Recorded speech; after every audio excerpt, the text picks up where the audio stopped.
What's happening, everybody? Welcome to Elite Encounters and our complete playthrough of Paizo's Bloodlord's Adventure Path for Pathfinder 2nd Edition.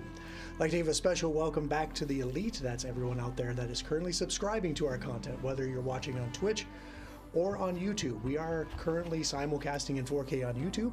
If you're new to those channels, if you're on Twitch, be sure to hit that follow button. That'll let you know, give you notifications when we go live with content.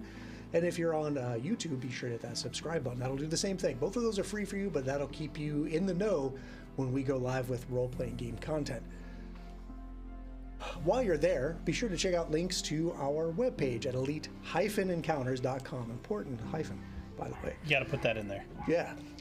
While you're there, at elite-encounters.com, you can check out links to our socials, information on upcoming projects, and potential new content or new shows or new plans, and links to our Patreon, where if you'd like to support us financially, you can do so at 4 different subscription levels, 3 of those offering you physical rewards back in return for helping support us. That brings us to when the usual part in the night where I hand out your skull bones. Well, I've decided tonight I'm not going to give you any skull bones. Oh no! Because, Well, I've also tonight decided I'm not going to follow the rules either. yeah, right. Yeah. No. It's the right to sit in the room all day. I'll just go ahead and just put myself at level 20. Here I go. Okay. I'll just boost my Funny monsters to level 20. Okay. I'm just kidding. Of course, we're going to do skull bones. For those of you who are wondering what the hell we're talking about, skull bones are the token system that we use here at Bloodlords to signify the hero points that we use in Pathfinder 2nd Edition. So hero points, if you're not familiar with the rules, are a system that basically allows a player to turn in the token to re-roll a d20 roll that they don't like the result of. Okay, so if they rolled crappy on an attack roll or a saving throw, they can turn this in and try again. Okay, they got to take the second roll, even if it sucks worse, and that's happened. For sure. Mm-hmm. Or you could turn in your skull bone to make me re-roll something that you didn't like that I just did to you, whether it's an attack roll or I made, some, cool spell attack or whatever it was. You can make me re-roll. Or you can turn them all in at once, whatever you've earned up to that point in the night, to avoid death. And that's happened a few times as well. It's also Several. So much so, in fact, that we've instituted a kind of a new rule, or maybe a play along, or whatever we're calling it. If you are out there watching right now on Twitch and you have earned channel points, like a number of you have, you can turn in those channel points to give any of these players here at the table a +2 on a roll that they can cash in. Okay, they don't have to do it immediately, they can just kind of hold on to it. But 4,000 points will give them a +2 to one single roll. Okay? Or if you have 500 bits that you'd like to throw at the channel, you can give any player at the table of your choosing, whether you like them or not, an honorary skull bone. Okay, but to get everything started, everybody starts off with 1. So let's go ahead and hand these out as everybody gets a skull bone to start the session. And you can't give Patrick a skull bone. That would be Yeah, we've decided not to exceeded my acrobatics check. not to give me any extra bonuses because, well, that just wouldn't. You don't need any help killing us. It's been pretty rough I on really several don't. occasions. We can handle that ourselves. The system is challenging Yeah. enough as Right. it is. You're really good at what you do. Can you imagine if Killing I had us? like +2s that I could just bank at any time I want? Like, you guys would be so Yeah, just tipping it over to crits would be my thought. screwed. So Yeah. screwed. Oh, that's real close to it. You're dead. Yeah, here we go. And there's people out there that would like just flood the channel with channel points just to see that happen. Oh, 100%. yeah. We're not going to do it. It would be rinse. This turned into a meat grinder. Yes. All of our backlog of special characters would be run through the Yes, ringer. I like making characters. I don't like having reasons to have to play them. So Right. Yeah. And I've grown to love these cast of characters that we have so far, every single one of you. And I would really, as much crap as I talk about doing you in, I kind of would hate to see that happen. Now, if it happens, well, that's just how the story goes. But I'm not going to go out of my way to make it happen. That would just be a dick move. Yeah, we're building something special here, okay? That's really Yeah. sweet of you, Patrick. Thank What's you. that? That's really sweet of you. Well, don't push me that far. Like, As a matter of fact, we're starting the session with "You're dead." yeah, everybody turn in their hero points because of Joseph. Yeah. Look at Joseph, and I want you to think about what you've done. Why is it always me? That's a good question. Okay. Maybe we should pause and have a moment for Yeah. self-reflection. At the break, you can spend all the time you need to think about that. Yeah. Oh boy. Poor Joseph. That's He's the brunt of my jokes. But yeah, I mean, everybody gets a lick in. Oh, for sure. from time to time. So, speaking of getting licks in, let's talk about Actually, which Actually is a segment of the show where we talk about rules that I flubbed on the last episode, or maybe rules that they messed up on, or just something we didn't get right, and we just want to clarify it and make sure we get it right from the get-go, because we are some of us are OCD and really want to play by the rules. And we are up late at night thinking about it if we forget something. So, and I may just be talking about myself, but so that's Actually. The interesting thing about Actually is we don't really have an Actually All right. from last time. I'll take that. We're such professional gamers and such amazing Pathfinder players and content creators that we have had our first episode without a technical Actually. Wow. What? And after that episode, I thought for sure Right. you'd come up with something. I know. Well, yeah, there's not a lot of rules for drinking wine through someone's ectoplasm. Trust him. He looked. Yeah. Just wait for Book of the Dead remastered, and it'll be in there. Remastered. That's right. But I do have an Actually, because I gotta have one, right? Sure. And this is technically this is one of those real like push your glasses up. Actually. Because I've been this whole time calling the city of Iled, Yoled, right? Like I've been pronouncing it like Yoled, and it's Eled. Oh. Okay, so Okay. According to Pathfinder Wiki, it is Eled. Need some tape for those glasses. That's right. Eventually, I will. Oh my goodness. Actually, that's it for Actually. That's great. I love that. No, you guys did great. There wasn't a lot of rules last time. Hey. Well, let's talk about what happened last time. First thing, after you guys kind of escaped the chaos of Pat Ged, you kind of gathered your thoughts in the Maitland Mausoleum, and there was some debate, some discussion about what it really meant when you witnessed the Maitland's final demise, their final resting. And what that meant for you. Were you vehicles of their vengeance? Was their vengeance denied and you carried it out? How did that work? There was definitely some heated discussion. But then you went on to sleep in your separate corners, and everyone's thumbs in their mouths as they went to sleep. And the next morning you met the Shroud at that ridge where you had originally surveyed Pat Ged. There he provided you with the rewards that he had promised, as well as transportation onto Eled. Right there, I said it right. So that transportation was the normal kind of shipment of materials that were expected from Pat Ged to Eled. And that process, that traveling, was about a week, and it was a pretty well-guarded wagon. You had a driver, you had a guard, you had a very large construct thing that was pulling the wagon. So not really anything messed with you. It was a pretty uneventful trip. The end of the trip, however, was anything but uneventful. As you guys arrived in Eled, you came to the Three Gates district. That's kind of where the wagon pulled in and started offloading. You went through customs and found yourself in this kind of big central plaza with three massive iron gates leading off to huge cemeteries. Each one of those cemeteries having a number of buildings and homes and businesses and college campuses on them. This area is also, the Three Gates district is also home of the Twilight Castrum, the local necromancy college, magic college. As you were trying to get your bearings in the Three Gates Plaza, you actually ran into Berlin, having some sort of meal or dinner or something with two Bloodlord associates that she introduced you to. Bloodlord Cairo Vonth of the Export Guild and Bloodlord Zithny of the Celebrants. After securing some lodging, the group decided to go meet these Bloodlords at their respective hotels to get to know them a little bit, or a lot, depending on how the night went. Merton Lysander went to meet Cairo Vonth at the Queen's Loft. He taught them how to play a game called Blood Price, which, if you remember, was kind of like if you had Catan, but you took Twilight Imperium. And they played a game within a game. It was Gameception, and they ended up winning after forming an alliance. But Vaughn felt like he had taught you something about the politics of Geb and what it means to be a Bloodlord. And as a reward, and in some ways as like, hey, you need all the help you can get, Mert, here, I'm going to give you this thing. And he gave you a little top. Yep. With 20 little colored things on the top. And you haven't spun that top yet, I've not. but I can't wait to see what happens when you do. Me either. I don't know that you still have that top, but we'll talk about that in a minute. Yeah, we will. On the other hand, after these nerds went and played a game within a game and nerded out about it, Nerds. and you actually learned about GameCon. So have you got your GameCon passes?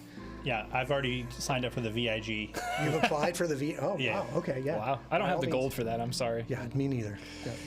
Support us on Patreon. Hey, So when go you're to the when you're a game. spellcaster, though, Yeah, that's right. I buy way less gear than you do. that makes sense. So you can totally afford the VIG Yeah, package. yeah. That's right. Yeah.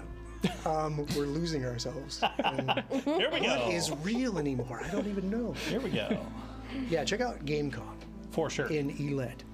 All the rave. It's the best 4 days of gaming in Geb. Mert Lysander then kind of took their winnings and went home nerding out about the game and talking about tomorrow when the shop's open, we're getting a copy and I'm going to learn how to play and we're going to master this game. Very cool. It was very cool. On the other hand, Oman, Ophelia, and Alara went out with Lord Zithny for a night on the town. Also very cool. They met him at his, was something. penthouse suite, and they engaged and indulged in a number of hedonistic celebrations. And as the night went on, people slowly kind of fell off as the partying was catching up to them. There were some very interesting scenes that were played out, and I just want to point out that I was role-playing. I was that's what it's called. It was a little too. It was a little too good. detailed, right? I put a lot of time into researching these characters. It should. You did great. Yes. It's very immersive. Yeah, check it out if you haven't seen it yet. I think we all had way too much fun with that. Certainly. So let's I don't know what you're let's talking get to about. not having any fun at all as we continue the story. No, in all seriousness, what's interesting to note is that as the night wore on and you gained the trust of Cairo Voth, you did learn some things about Nathnelma, We certainly did. Yeah. including the fact that Cairo Voth would love to have her alive to make her pay for her extortion of the Export Guild. Those of you who partied hard with Zithny also may or may not have caught on throughout the night because maybe you were too far in your cups. But he also demanded to have Nathnelma alive for his own delicious revenge that he has been plotting for centuries. I guess that presents you with a quandary. But at any rate, you guys all met back at the hotel. You woke up the next day, some of you in better shape than others. And then you started going out on the town and gathering some items, selling some items, et cetera, et cetera. You now have, I think, most of that stuff. Before Lysander went to bed, I think he sent a message to someone. He sure did. But that person probably won't receive that message until tonight, Correct. right? So we'll get to that tonight. Don't let me forget that because I do want to talk about that. Noted. Okay. Yep. In the meantime, you guys have spent your day after maybe drinking a little hair of the dog at the inn, the hostel's bar. Maybe some Bloody Marys. I don't know. However, some mimosas just to take the edge off. I don't know. Right. But you've returned from most of your shopping. The day is worn on. It's kind of getting close to evening, and maybe it's time to plan what you're going to do tomorrow. You know tomorrow from Cairo Vonth that there is, Nathnelma will be presenting a guest lecture presentation at the Twilight Castrum, a lecture specifically about the creation of unorthodox undead, right? The title escaped him at the moment, or maybe you were too excited about your game to remember exactly what that lecture was called. But you know that it's happening tomorrow. So that's what we'll pick up. You guys, take it away. The night is yours. Excellent. Well, the first thing that I was going to shop for is definitely a copy of Blood Price from one of the local game stores. So I certainly got one. Yep. And, also looking for bulletins about the local game clubs at the college, because, that's very important. And then, yeah, also picking up some other things. I know that Amon was interested in getting some things, and I was kind of accompanying him for that. You know, you showed that disdain for your machete, and we kind of, played that out last episode, and I was willing to carry that for you until we found a weapon suitable for a Bloodlord. Yep. So we would be walking around, and maybe I'm entertaining your newfound fascination with this game. I'm probably just just talking your ear off about, the strategy and how the factions in the game, translate the strengths and weaknesses of those factions translate to the strengths and weaknesses of the real factions. Like, it's so fascinating. Yeah. It's almost like your kindness of carrying my machete for me, and just the things I've seen with undead lately. Just, I'm interested in listening to you. Sure. And then we'll find a blacksmith and or a weapon shop, whatever, and we'll just be perusing, and I'll see something on like a rack. It's a sword with like a sickle shape, so it's straight and then it has a sickle shape, and the metal, it's almost like you can still see the hammer, like the hammering from it, like hammering the iron. Yeah. And it catches my eye, and I'll ask the shopkeep, like, what's that up there? And then he'll hand it to me, and I'll look at it. Maybe he explains it's cold iron, and I, based on our experiences so far with the hags and knowing their weaknesses to cold iron, I definitely am interested in that, and I'll take it and I'll feel the weight of it, the heft, and it feels right. So I will purchase that. Yeah, seeing that weapon, like if I'm with you, I'm kind of like looking at the gaff, the fisherman's gaff that we picked up in Sallow Shores, and also my bastard sword, and kind of comparing those two, and it's like, that weapon is kind of like these things combined. Like, that looks like an amazing weapon. That is a very versatile and useful tool in the battlefield for sure.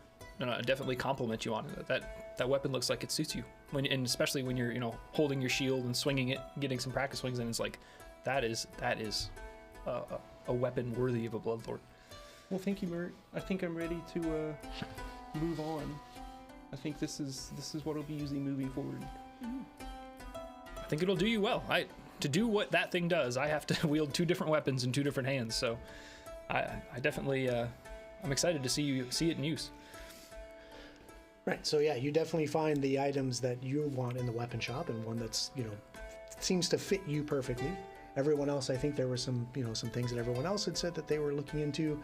The sky's the limit here. Like I said in the last episode, this is a massive city. Yep. This is the largest city in Geb, actually. Mekatar, the capital city, is actually slightly smaller as far as population. This used to be a military stronghold, and still has a sort of a military feel to it, despite the fact that it's largely, especially in this area, more of a college town. But there's still that kind of memory of those long wars with the nation of Nex. Maybe I'd also be going around kind of exploring, last night I was kind of just indulging in, and maybe I'll go around and kind of explore the indulgence side of, Urgathoa worship, and maybe experiment with, so far eating brains as a zombie has been something I've done as sustenance, but maybe I'll go around to different cafes and try to, try different cuisines, so to speak. Artisanal brain. Was it like brain table service? Right. Yeah. It's like so we'll hit up some a games. Brazilian brain house. Where they just bring sticks of more. Yeah. Would you like more human brain or more? Yeah. Yeah. So we'll hit up game shops and brain cafes and a weapon vendor. Yeah. I love it. No, awesome. No vape shops here in the college town. Yeah. Okay. All good. Okay. So the whole day passes with everybody, gathering what they want. You regather at the hostel that evening. What are you guys gonna do? What's the plan? I think it's time for us to plan. Yes, if the lecture is tomorrow, should we all attend? I'm interested to hear what she has to say. I am too. But we also can't just spend a semester here learning from her. We need to defeat her. If she's involved in this plot to poison the Quick of Geb, we need to take her out as quickly as possible. We already saw the volumes of material that were being made in Paked. Perhaps we need some evidence, so to speak, that she's the hag that we're looking for. Yeah, I don't think we'll make it out alive if we just rush her in front of her class. And Yeah. this would probably be very bad. It's not the hag we're looking for. Yeah, I don't think that'll work. And we also have the rub of having to try to capture her alive somehow. Like, how on earth are we going to do that? I personally would Right? I personally would love to learn more about necromancy, particularly reanimation for personal reasons. Well, even without her around, although she probably has some really valuable knowledge she could share, I'm sure that there are reference books in the library as well as in her office that would be of value. Potentially, we could learn from that. We don't have to have her to learn. There are greater necromancers in this realm than her. I bet there is, yeah. That sounds ominous AF. Also, Have you been reading the adventure? also, No, Spoiler I'm from alert, yes, Mekatar. there are. No, I'm from Mekatar, and Yes, there's you quite a few. certainly know that for a fact, yes. Also, going back through our party ledger and, kind of selling the things that we no longer need and distributing everybody's portion, I realize there's some things that we still have that we haven't fully utilized. And perhaps maybe they might help us. We do have that figurine that Alara has that looks like a dog. That could be of use. We do have that hag's eye that's a stony hag's eye. I don't know a lot about it since, Ophelia, you're the one that identified it. But that could potentially be very useful on capturing her alive, if it does Actually, yes. does do what I think it does. And then this new top I have. I don't know really what it does. I know that if you spin it, it does a lot of different things. That could be worth the risk, maybe. Might as well try it. But I don't think that I'm the one Try it right now. to try it. No, Try it right I'm not now. trying it right now. On who? If I'm going to spin it on Alara? Is that what you want us to do? Okay. Do it. Are you going to spin the top on Alara, or are you going to spin the top towards her? There's a difference. But speaking of Alara and the top, Yes. Alara, if you want to take this top and potentially use it, I think you'd be better versed with it. The problem is once we get into combat, I'm not able to focus on it when it spins to see what it lands on to really connect with the magic of the item. So okay. if you want to use it, I would certainly give it to you.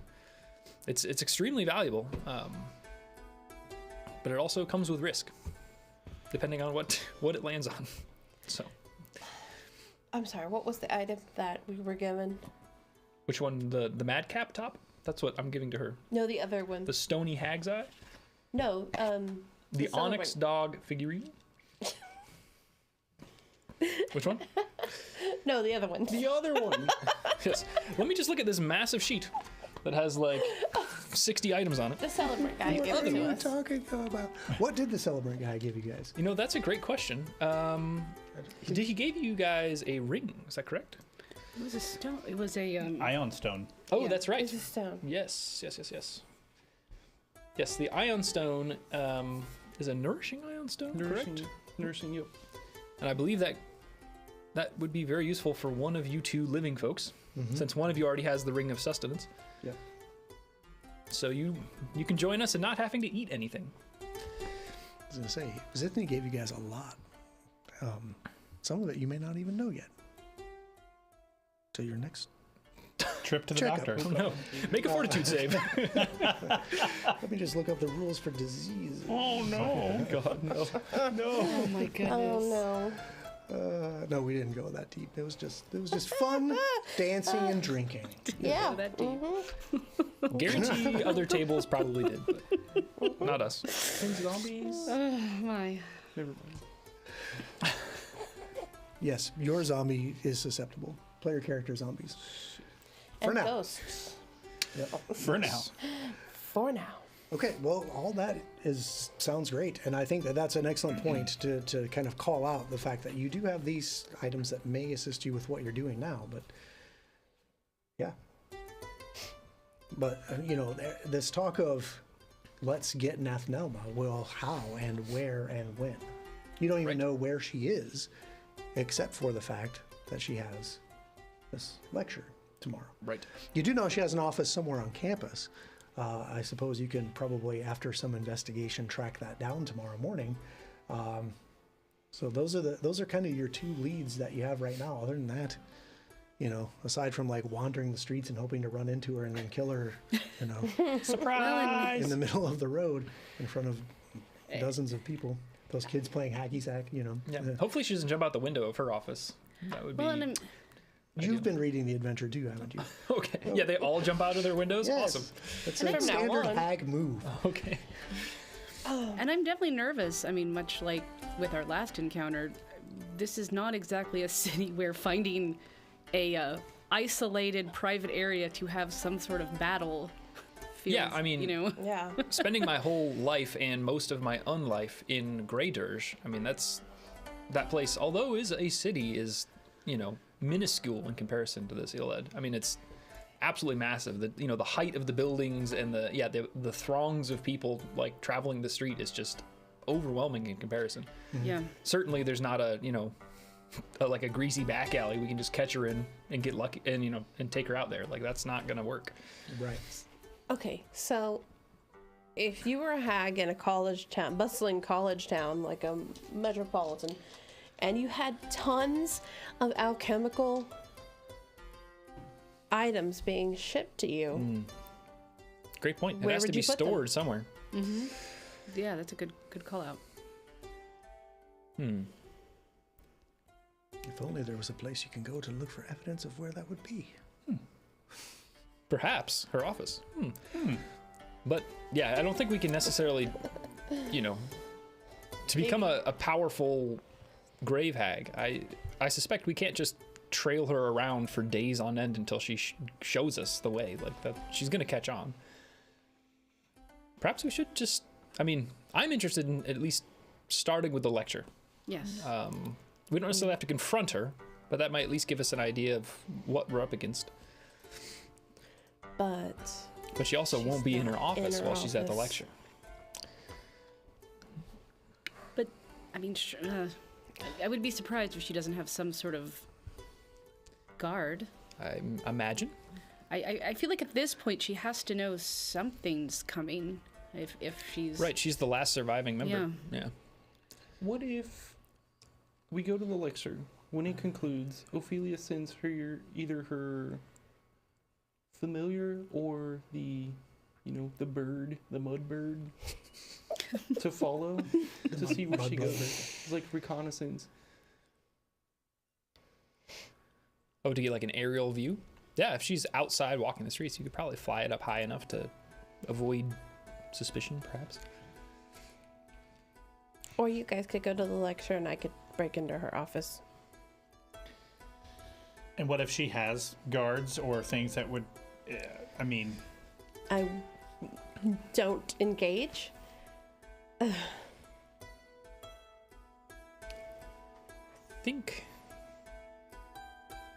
I agree that she probably has some kind of protection on her office that we will have to deal with.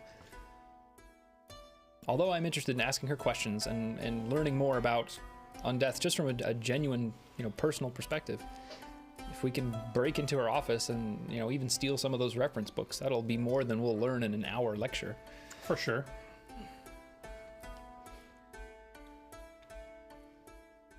So you want to go to the lecture, or you don't want to go to the lecture? I don't know what I want to do. Yes. I think that Mert is leaning towards going to the office because, again, like the hour lecture, what questions can we really ask her in front of an entire cohort of students that are not going to arouse suspicion, right? Like, we can't just be like, where are you keeping the alchemical stuff? Like that's Do you Well, use not gonna alchemicals in your? If I was trying to poison all of Geb, where would you put? Yes. What But to happens? that point, I mean, surely you couldn't like break your cover in class, right? And Right. like confront her that way. But could you still get some information from her Sure, that way? certainly. I feel like it's too good of an opportunity to pass up because we could always go. We could do both. We could go to the lecture and then her office.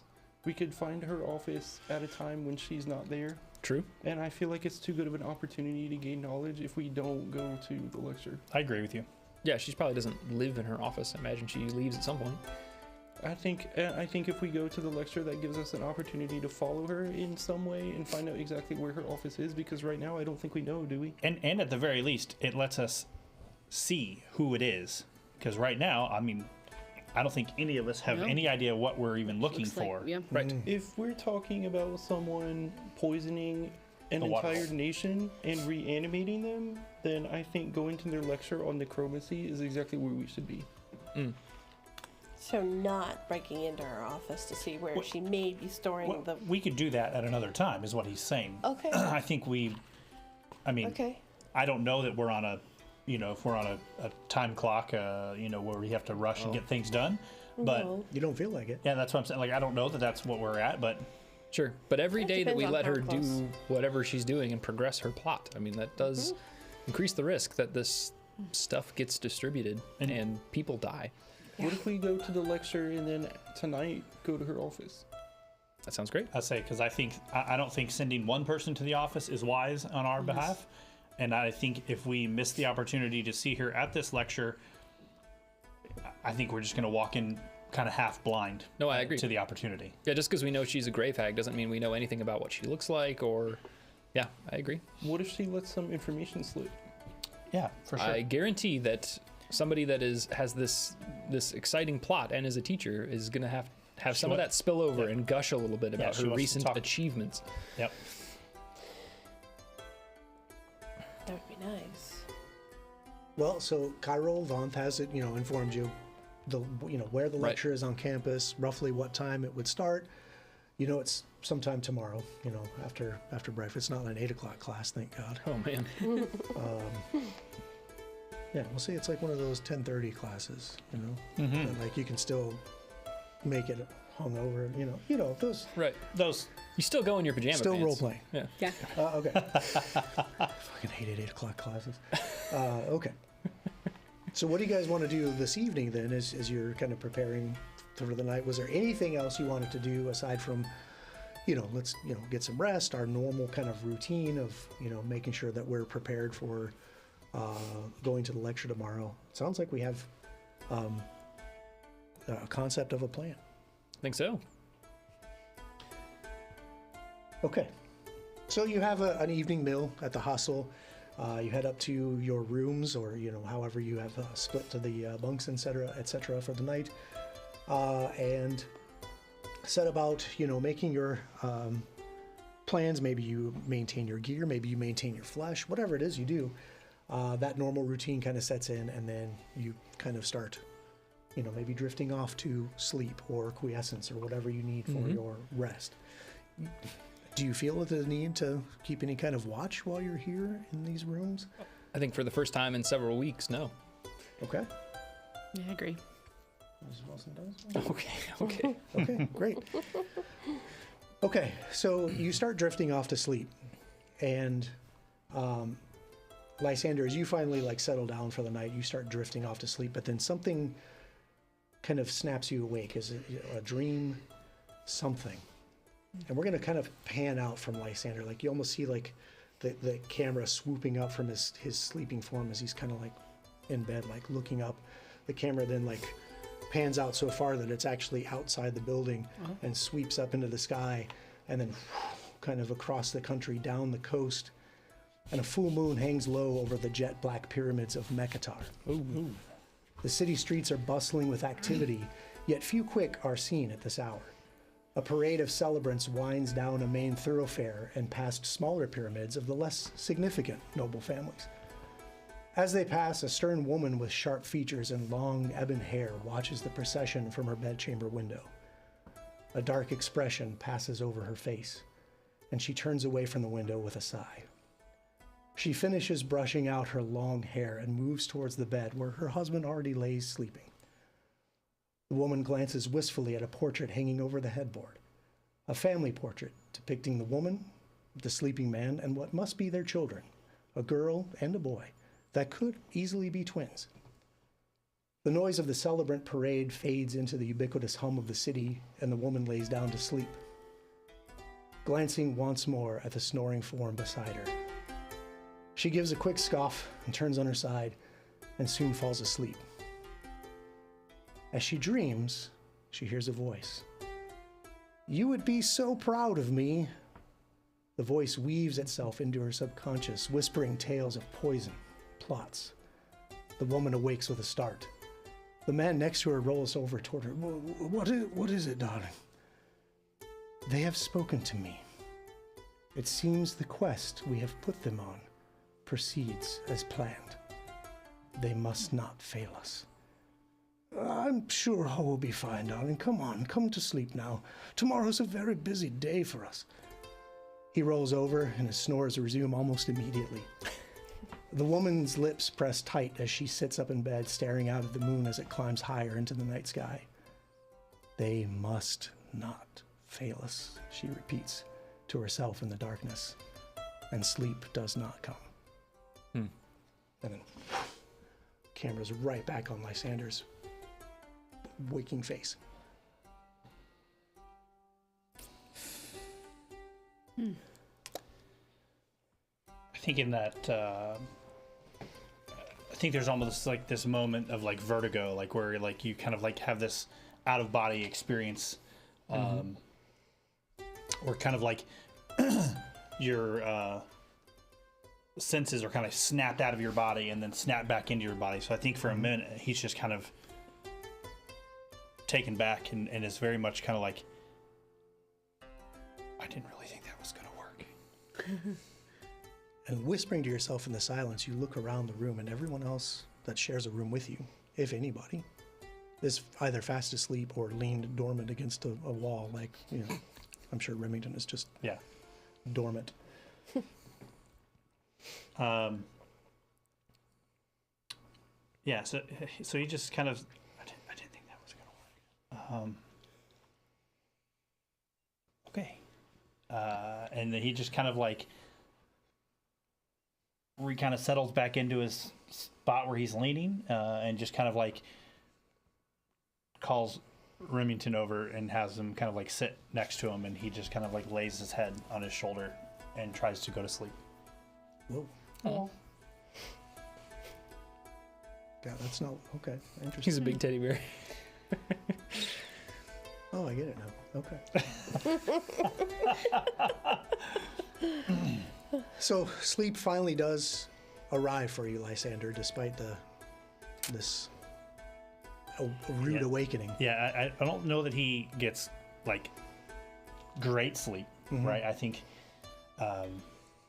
anytime you have any kind of one of those like experiences, you're immediately like, okay, well, if I close my eyes, am I going back there? Am I Sure. And I think just out of maybe not exhaustion, but just out of like, okay, it's just really tired. It's really quiet, and I kind of have my eyes closed, and eventually he just kind of drifts to sleep. Yeah. Yeah. Despite how safe we are in this hostel, like it's hard to feel safe sometimes. For sure. Yeah. This morning does eventually come, and you all set about your morning preparations. So, communing with your familiar, setting your gear to right, maybe readjusting more flesh, whatever it is that you do, you're ready to face the day. And you have just enough time for a morning meal to then get over to campus, weaving through the hacky sack throngs and other rushing students.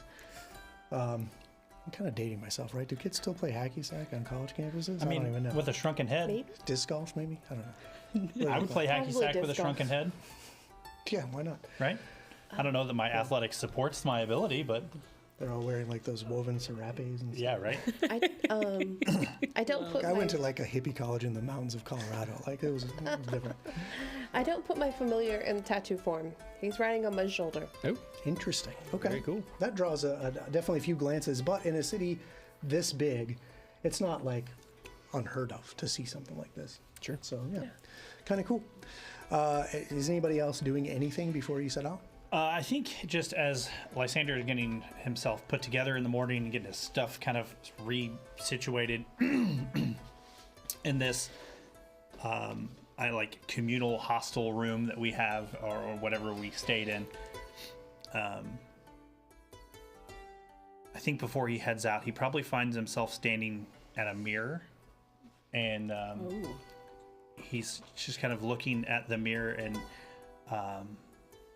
you just see him kind of like reach up and like touch where his face is on the mirror. It's not the first time he's done this, but he just kind of like reaches up and like touches the reflection, and then he just and then lets out a loud sigh and goes out the door. Okay. I would have as part of my morning preparations, like maybe all the chewing. I haven't chewed so much in a long time, and I maybe have to like reset my jaw, and then like maybe like snap my trachea back in place or something. Oh boy! Maybe pop my hip back in from all the walking. Yeah. Okay. Well, That sounds awful. Yeah. Gotta do it. Were you doing any of the? Yeah. So.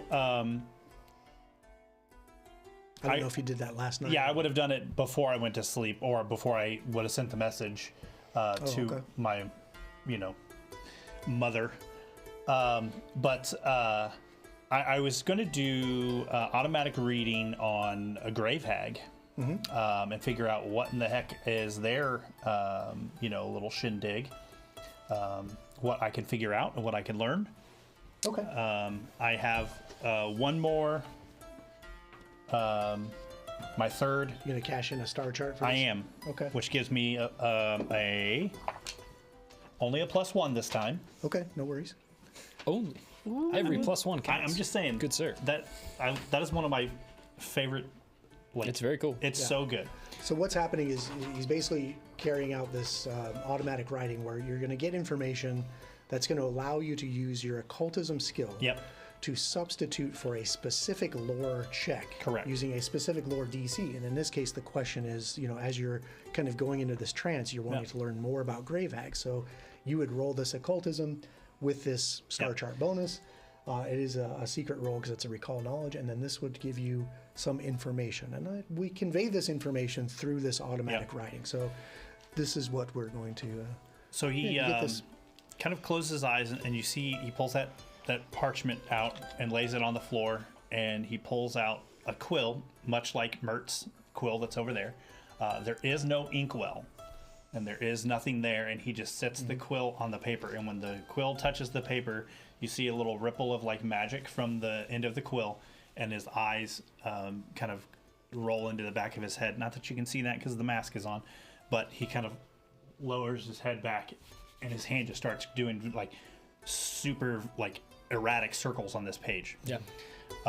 When he's finished, he picks it up, and whatever candlelight or lantern or whatever is burning in the room, he just holds the paper up against the light, and you see in the negative space from where he's kind of feverishly colored in all of these words then fill in. And it says, I think if anyone is, you guys are usually awake, kind of when I do this, so he's not, he's just going to kind of read it.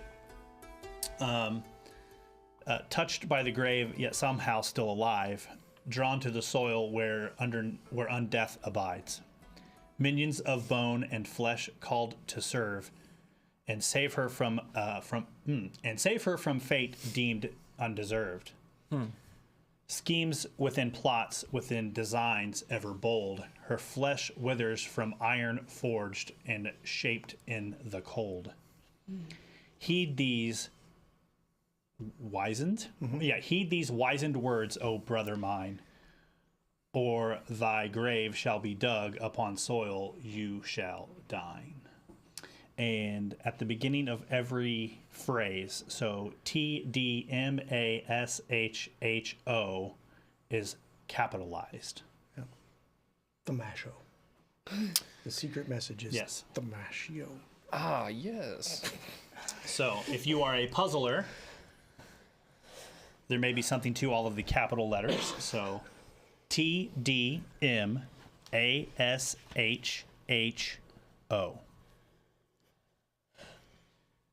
Okay. So After looking it over, the patterns aren't really calling anything to mind, but there are some things you can learn from this as we look at each couplet. So, Mash toad. yes, mash toad. That's the secret to defeating her. It's the mash toad. Smashing her toad. She does a toad familiar. Yeah, Right. totally. Smash it and she's done for. That's genius. I love it. Okay, I think he's kind of holding this up and he's looking at it, and you just kind of, as he's reading it out loud, he almost, like the words almost kind of like choke out of his mouth when he says, "Heed these wizened words, O brother of mine, or thy grave shall be dug, upon the soil you shall dine." Wow.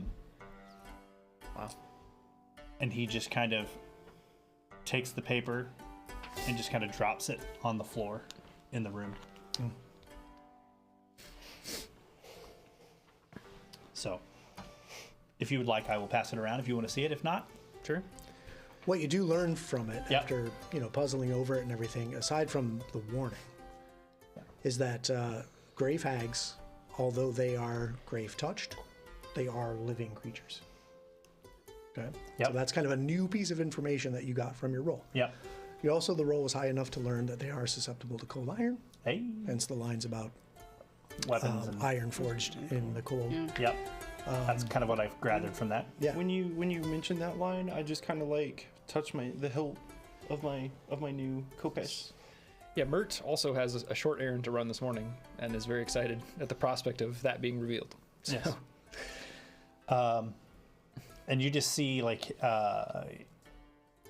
almost instinctively as he's reading it, his hand just kind of goes up to that cold iron ring that's on his jacket, and he just kind of starts, like, kind of playing with that ring that's on his jacket. But I think that's the kind of the bulk of the mechanical Yeah, sure. information you'll get from that.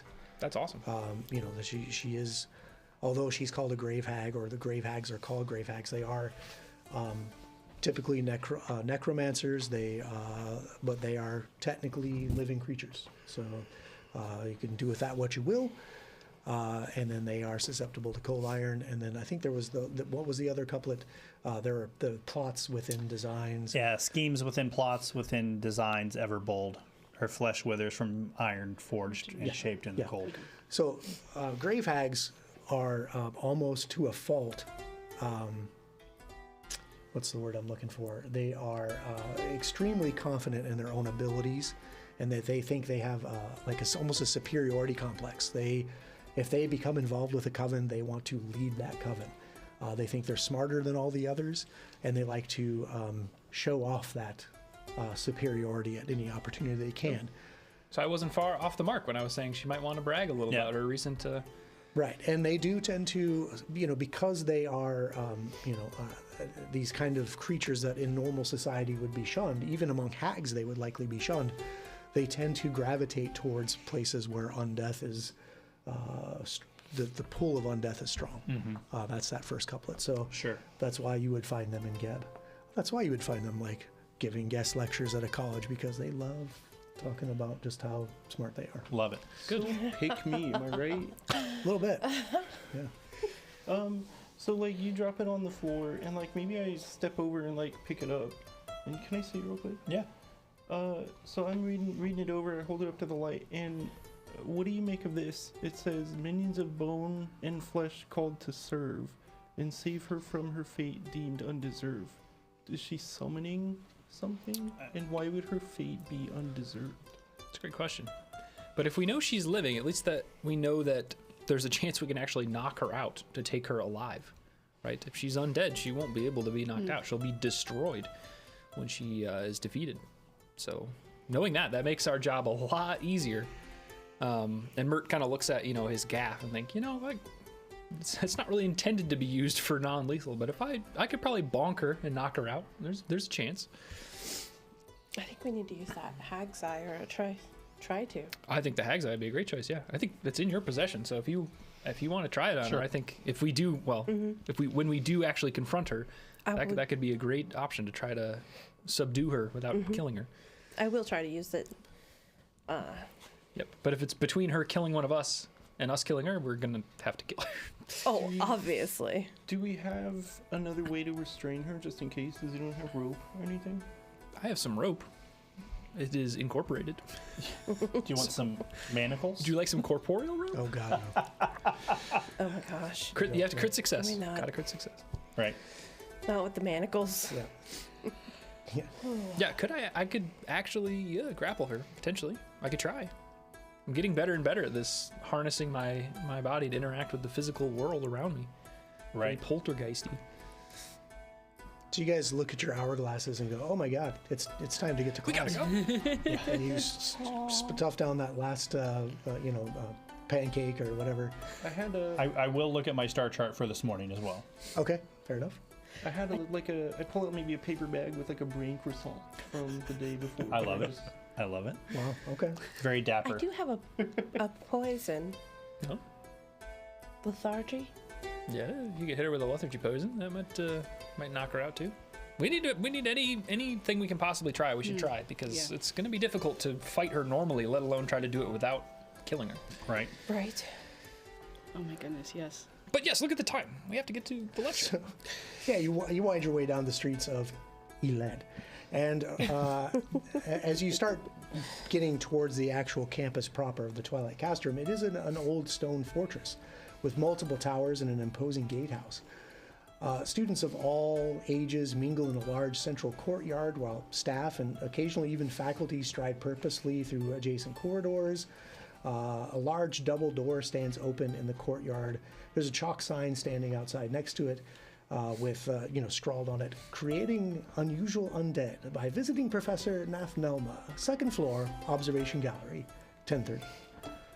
Two students are already obviously late. They are running for the door, jumbling their textbooks and scrolls and parchments are falling out. They're stopping to have to grab those. One of them is wearing sunglasses. Been out with the party last night. And they start, thumping their way up the stairs to the observation gallery. What do you do? Real quick, you all would have noticed on the walk over here that I'm not holding up the party as much as I normally do. Whoa. You feel like I'm keeping pace a little bit better. Hey. All right. That's good news. Maybe it was that job. jaw. You got the jaw fixed, and then you're, Yeah, everything just in alignment. That's There right. you go. It's that hip you put back in. Yeah, the hip. Yeah, something straighten you out. Right. But yeah, well, if I see them rushing, I'm gonna do the same and rush right up the steps behind them to make it in the room so we can Okay. witness this lecture. As you guys are going up the stairs at whatever pace you're taking, are you guys going to get in there and sit all together? Or are you going to kind of spread out throughout the lecture hall? What's your approach here? And this you may not have even discussed. You may just go in and start doing it. So what do you do as you go in? I will describe as you make your way up the stairs. It does ascend into a curving balcony that is already crowded with several dozen aspiring necromancer students, both living and undead. Many of them are taking notes and preparing their textbooks as they are starting to watch the lecture space be prepared below them. Down below, what can only be described as an elderly-looking woman with pallid skin. There's old scars and even fresh scars. There's it's almost like when you see Amon repair himself after a battle.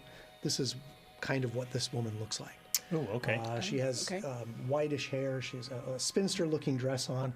She's got this handkerchief that she's clutching in one clawed hand, constantly kind of squeezing it, whether it's for some kind of emotional support, who knows. And as she's standing in this kind of oval lecture space down below the balcony, about 20 feet below, she's in a severe black dress, a matching wool jacket. Most of the lecture space is actually filled with a 15-foot-long table.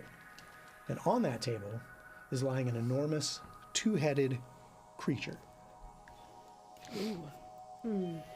Interesting. Now, Thelma is busying about the table, lighting black, oily candles, reciting incantations that you can just barely make out. And then she reaches into one of her jacket pockets and places an object in the mouth of each of the heads. And she's been explaining this ritual over several lectures, and now she's kind of coming to the culmination. And as she's placing these items, you see a middle-aged human kind of raises his hand. Excuse me, Professor? Yes, Mr. Dilker, is it? Yes, ma'am. Your test subject. He's Sylvic, yes. Yes, Sulvik, of course. Sulvik has 2 heads. Normally, the black onyx used in the ritual is placed under the subject's tongue. So, do we break it in half and put 1 piece under each tongue, or do we just pick one and then hope for the best? Or she kind of is almost impatient and exasperated. Rolls her eyes a little bit. The onyx is what instills the subject with positive feelings towards its creator. I recommend you place an entire onyx under each tongue, Mr. Dilker, unless you want Sulvik to eat your face, which I think you can all agree would constitute a failing grade. And there's some chuckles and polite laughter. Does anyone else have a question? And there's, the occasional student raises her hand, and she almost like, she's like one of those professors that like almost talks down to the students, like, really, you didn't know this? What is the thing on the? Are you asking her? No. Or are you just I'm asking you recalling to recall knowledge. Okay. Fair enough. Oh, okay. You do recognize the creature, and it's up there on the screen too, actually. My goodness. What in the is that? Oh. Given the That is state what I of imagined. decomposition and these kind of tendril-like tongues whipping out of the mouths, you know that this creature that she has created, this is more of a demonstration, this creature is already done. This is a Moor, right? These are undead creatures that usually arise from the restless souls of murderers. Ooh. And this is a very large creature that this has been made from, a 2-headed giant of sorts. Wow. To know what a 2-headed giant is, it would be a separate recall knowledge. So basically, initiative. I moved in to the room and like found my way into the on the balcony to look down, because going downstairs I might miss something that she's doing. Yeah, so kind of So- think of this, like the old, Like a theater. 17th century or 18th century, like medical school theaters where you're watching a Right. surgeon Yeah. like Yep. doing a case, and basically just the case is going on the floor, and all the students are around in a balcony like looking down in Right. obviously a very sterile environment, Sure. Obviously. watching this poor soul get cut up. It's kind of like that. So there's not really a place for you on the floor. So this works perfectly, is what I'm saying. So you have this great view. It's about 20 feet down to the floor. Okay. But you have this great view of this almost 15-foot tall thing laying on the slab. And the tongues are already moving around, and that massive intestines is already kind of roiling around in the abdominal cavity, just waiting for something to fill it up. New. Like a fetchling witch. So this anyway. is already a live creature. She's just demonstrating the way that the. Yeah, with your knowledge, you know that whatever ritual that this would be conducting, like the placement of the black onyxes under the tongue, this has already been carried out on this creature. This creature is just kind of here as like a model. right? Gotcha. But not she's actually doing the demonstrating the ritual. Yeah, the ritual has Gotcha. been complete. You know this thing is already fully Alive and- functional. Alive and well. It's Okay. fully armed and operational. Oh, is that her? That is real quick, Patrick. Death Note, yes. Oh my god. So when we She looks better Got than the other to- hags we've faced. True. when we get to the lecture hall / theater, I would kind of like maybe hang back a couple steps so I look like I'm not with the group. Okay. And then find my own seat somewhere. I'm gonna try to do that thing where I'm trying to blend in. Mm-hmm. I'm gonna draw on my experience with the Carter's Consortium Sure. to kind of observe the students. Maybe I ask a neighbor like, "Hey, can I borrow a pencil?" And I'm trying to pay attention. and I'll be taking notes. And What's a pencil? a quill. Do you have a quill? Oh, yeah, I have one of them. Now shut up. So basically, I'm gonna have my the khopesh and the shield and the handy haversack, Okay. which maybe I just pretend is my book bag or Yeah, something. yeah, it looks like a book bag, And kind of. I'm going It's to also called a spacious box, but go ahead. I'm going to do my assume a role Okay. activity, Nice. which is I spend at least an hour studying a creature whose role I intend to copy, and I'm just going to observe the students and Yeah. try to assume the role of a student. Sounds good. Very cool. So, do you participate in the questioning as you're observing this lecture, as it kind of drones on below? And then you're going to light the 6 candles, and she's on and on and on. I think I'm watching, but I'm also like I'm watching the students to assume or the role of the student and blend in, but also just kind of listening to the lecture because I'm interested, and I don't think I Okay. would. So you're not asking any questions. No, I wouldn't want to bring any attention to myself. Okay. Just kind of blend in. Fair enough. The only attention I want to bring to myself is like I'm writing notes and paying attention to the lecture, but I'll need that back after class. Okay. Anyone else? Any I'm- question? If something comes up that I'm like honestly question, like, so if you do this and that, I would probably ask out of just like, Okay. Okay. So as the lecture goes on, are you trying to trip her up maybe, or are you just trying to get a clarifying question? well, it's a necromancy ritual. I'm trying to learn. Okay. So, if you are trying to ask a question of this professor, you can give me a check. And I'll allow an arcana, an occultism, or a religion check. It's your choice. As you ask a pertinent question about this create undead ritual and this kind of, twist or modification of this ritual as it applies to this really unorthodox vehicle for creating an undead, right? This two-headed giant thing that you haven't. Do you want me to roll it, or Yeah, are you rolling yeah, it? by all means, this is up to you. I'm gonna go with. Arcana. Of Okay. course, my occultism is about the same. So All right, your choice. So you formulate this question designed to kind of clarify, like this, what you know of the ritual versus what she's doing that's different for this vehicle. Go ahead. that is a 24. 24. Okay.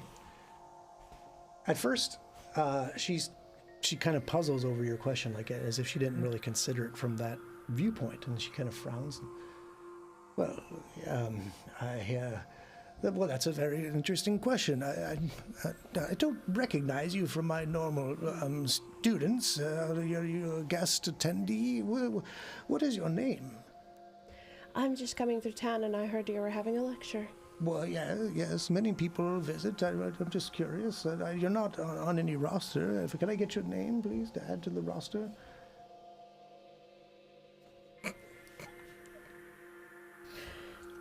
Your name is... It's a very strange name. I'll put my hand up. I give her a A moment, sir. A moment, please. And you could... She has like 4 student assistants that are also like Yeah. assisting with like the menial tasks, Sure, of, like sure. the candles, the wax, the gemstones, presenting her the proper scrolls to read from, and they're kind of like, she'll get to you, sir. Liliana. Liliana, okay, yeah. Be sure to add them, Liliana, to the roster. I want to make sure that she's gets the appropriate credit. And you could see that she's kind of, I don't know, like not happy that your questioning has exposed this kind of lack of knowledge from this viewpoint that you are asking her about. Since you lied about your name, Yeah, I know. give me a deception check. Yeah. Oh shit. Oh no. I got a 14. Oh, okay. Scummo? How do you spell that? M-A-T. Yes, I thought it was gonna be much worse. Okay. what was your name again? I'm sorry, I didn't catch it for my aide there. He needs to make a note of this. He has to get his pencil. What was it again? Liliana. Right. Liliana. Okay. Now you, sir, you had a question. Yes. Yes. So, and I just stand up. Well, lots of visitors today. Lysander Darkthorn from Mekatar. Oh, please make a note of Lysander. Yes. Going for it. Oh, his pencil broke. Just a moment. Yeah. So I'm writing a piece for the Mekatar Minute, and I want to ask you a question for this New Age necromancy that you have going on. So if we were going to apply this principle on a wide scale, is this something that you could replicate on a way that would be able to allow you to replicate this much faster than a 5-hour lecture? That's a very fascinating question. It doesn't Lysander. Be sure to add him to the roster, please. So as you formulate this question, go ahead and give me the occultism, arcana, or religion check as you formulate this question. And this will kind of like represent how you're wrapping these words around the theme of your question, your query. So with my +2 for my star chart, Yeah. I'm going to use occultism. Sweet. So will be a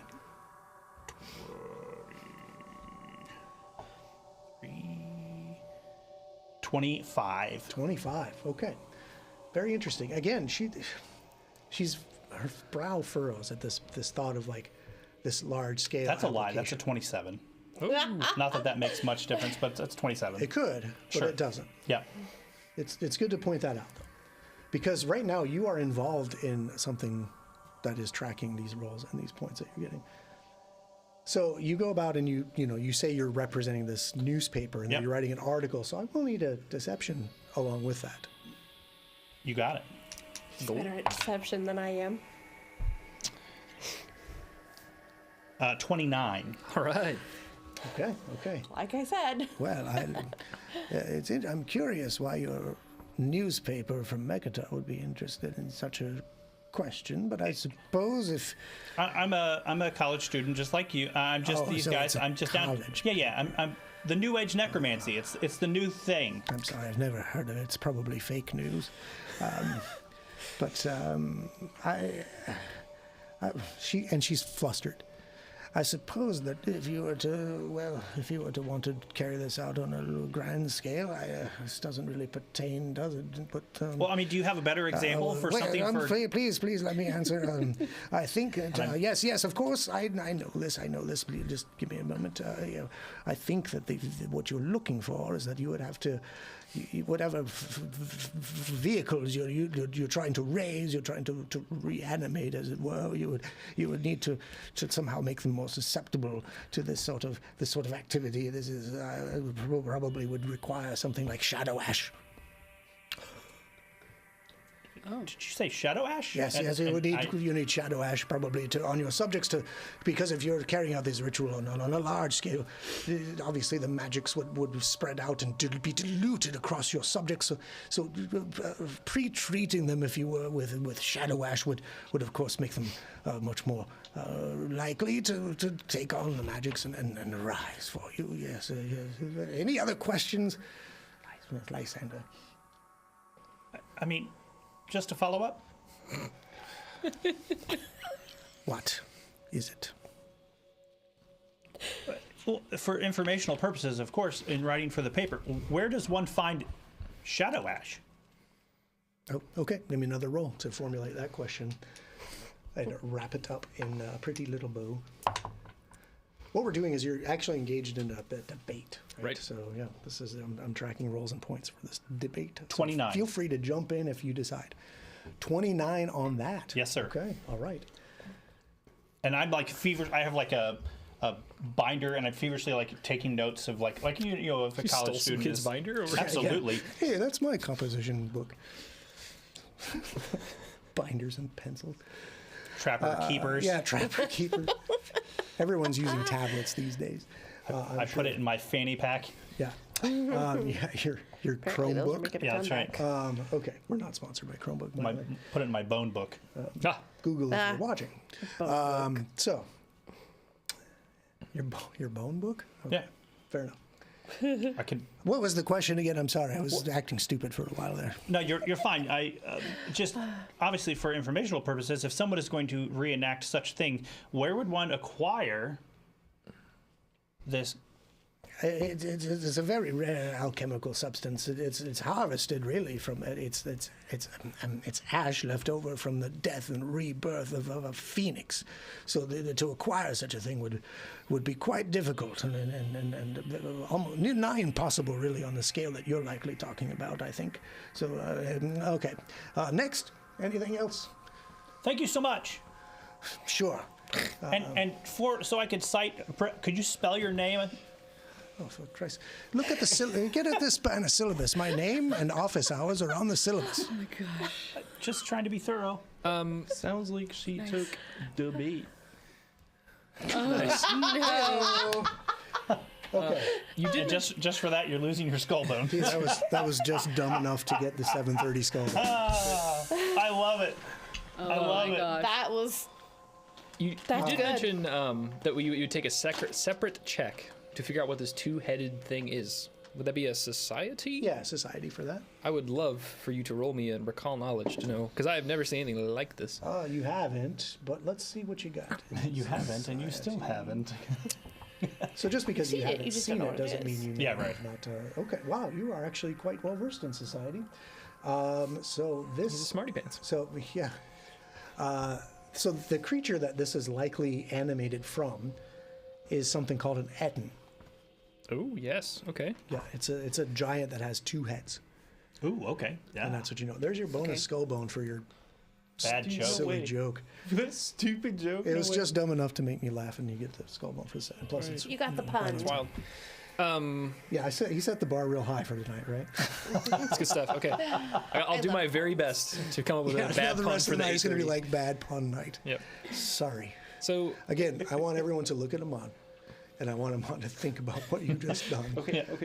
It's a real mixed bag for me tonight. It's like that's the poop sandwich, right? You get Yeah. the compliment, that's right. and the poop, and then the compliment. Yeah. So good job, Amon. Oh, Keep it boy. up. Okay, so yes, you know it's an etin, Okay. and that's pretty much what you. Okay, yeah, I'll definitely like since I've come in the room, like as Mert does, furiously taking notes and maybe even sketching like what this thing looks like, and maybe pipe up and raise my quill and say, yes, Professor, one more question if you don't mind. She's like, who the hell are you? Where are all these kids coming from? Yes, Mert, now let's. And it's a ghost. Anyway, go continue. Anyway, Mert Netless, you say? yes, Mert. Okay, he's not on the roster. Yep. What is going on today? I've recently encountered several revenants, and I'm very fascinated about the murdered being reanimated. Now, if this morgue, right? If it can be reanimated from a murderer, what happens if a murderer is murdered? What does that turn into? Oh my goodness. And in an etin of all things, that seems very complex. What happens when you're adding these layers of what their original life was? Okay. Again, you may. I mean, that's a legit question. That's great, and it's well formulated. I need a roll. Okay. Please roll some dice. I can use athletics, right? Yeah. Let me just check the adventure. No. I can okay. use You athletics. can get Arcana, Occultism, or Religion. I will give you occultism. There you go. I'm Okay. decent at it. All right. Sounds good. So we'll see how that goes. Fingers crossed. 6 on the die. I'm going to spiritual guide and re-roll that. So I'll cross that off for the day. It's kind of, I like, start to kind of, pose this question and kind of like get tripped up on the words of murder, and I like get scrambled up, but then, I kind of pause like I'm listening to something, right? And just kind of You gotta ask rethinking. the murderer becomes the murderer. Right. So I'm gonna give you Murderception. Whoops. Yes. in the box.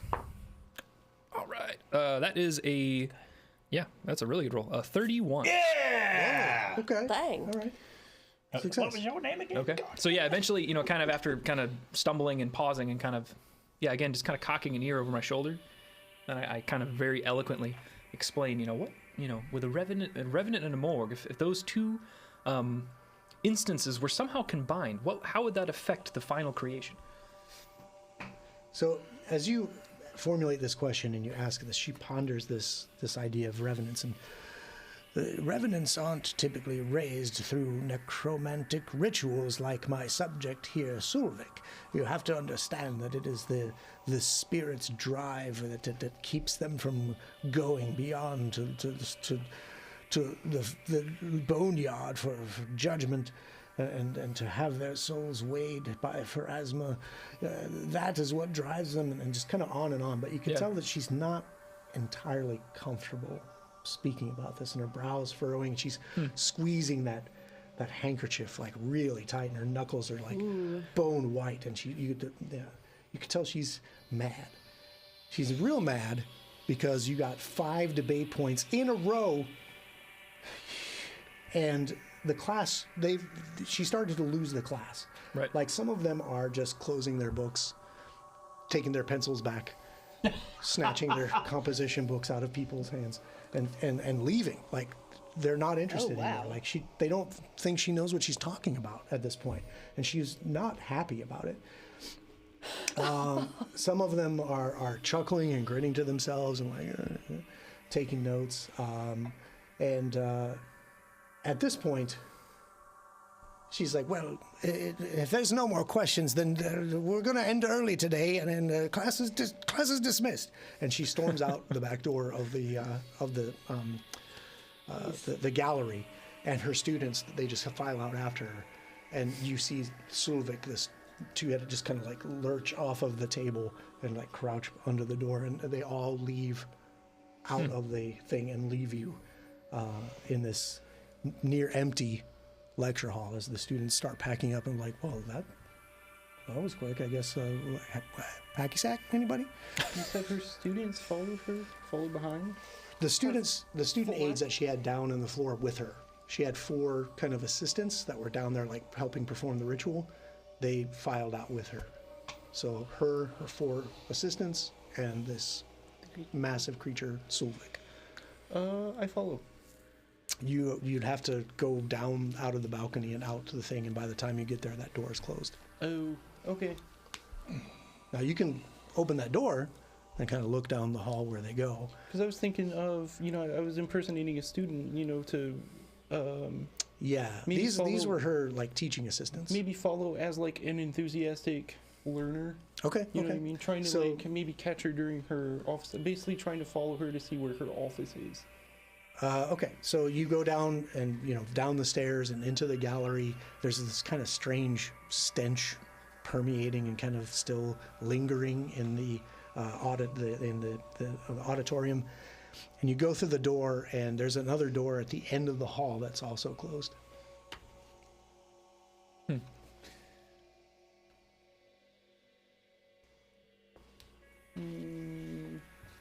do you do? I'll go. I'll investigate. Okay, so you open that door, and it actually opens out onto the camp, like the quad area, the common area. And as you look, they're like already making their way to like another building, like across the quad. Okay. Well, I'll make note of which building that is. Okay. That way, I would imagine that if she's returning to her office or something, that it would be in that building. All right, interesting. Okay. So then you all make your way back together, and what do you do from there? I'll share that I think I have an idea of where her office might be. Yeah. And then, taking a peek at the syllabus, I see her office hours here. Yeah, so basically you can ask around the campus, you can look at the syllabus, you can, from what you saw, but when you figure it all out and people are pointing like, oh yeah, all the faculty offices are over there, it's actually a different building from what they were going to. Oh, okay. Interesting. I think Probably going to the registrars to complain about you. Yeah. that's right. I'm just a little student. I think he was the least of their worries. Yeah. I gotta go check into this newspaper. Yeah. Okay. Yeah, I think if we kind of group back up, I definitely would, say she really got caught up on some of the questions we were throwing at her. Yes. Maybe, I understand that, grave hags can be a little braggartly, but she doesn't seem like she can back it up. maybe directly confronting her isn't the way we bring her down. If she is, rejected from her or visiting professorship, perhaps that's enough to get her, in a more convenient situation to take care of her. So I have tenure. Or maybe it throws her over the edge and enacts her plan because she feels desperate at that point. Also a good point. We want to be careful with somebody that has these tools at their disposal. Right? But, it also could mean that we push her over the edge, and that she, if she initiates, attacking us for some reason, then, we can defend ourselves and be somewhat in the clear, I would think, in the castrum's eye, at least. I'm sure that wherever she goes, that monstrosity is going with her. And Yes. I think most likely. we will. Yeah, Lysander, that's an Etten. To see one converted to some undead creature is highly concerning. I mean, clearly you see the difference between how tall I am and how tall that thing is. I'm as big as one of its toes, practically. Yeah. Yes. I don't even know what an etin is. Is that like? It's a two-headed giant. Oh my gosh. Yes. Can I recall knowledge on that? Sure. Also, Is there a specific question you want to ask about an Etten? Is Mert as big as its toe? No. I'm sorry, I can't remember what kind of undead it is, but I'll mention what type of undead it merc? is. Strengths, weaknesses, Morgue. Okay, you pick And one. that it is the weaknesses. soul of a murderer being brought back. So, interesting question, Mert, that you asked. I think it's interesting when you think about these things that if you just happened upon somebody and you decide, I'm going to raise this thing and use it as some kind of vessel, you don't know anything about them. You would have to almost study them in life in order to have a case for them in unlife. I think that's true, but I think also very adept necromancers have ways to speak with them, right? Sure. So they might have at least some inkling of who they're dealing with, but I agree. Yeah, if you bring back the wrong person, you could have an absolute, uncontrollable monster on your hands. Sure.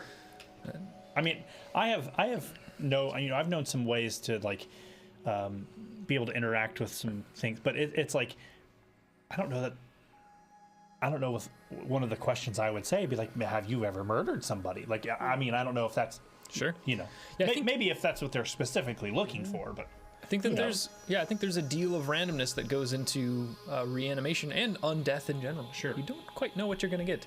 I certainly haven't figured it out. So, Amon, as you were thinking about, what you know about Ettins, you asked the pointed question of it. Does it have any known weaknesses? And the answer is technically no.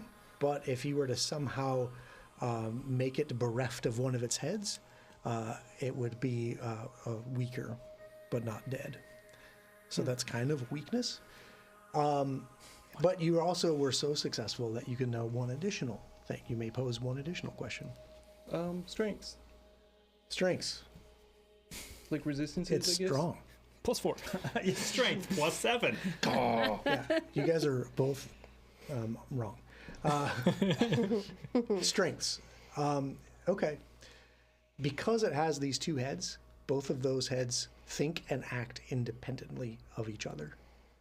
And that mechanically means that one head gets some actions and the other head gets some actions with the body that they are attached to. That sounds like cheating. Oh. Shoot. Sounds like a lot of fun. How do I become an Etten? Yeah.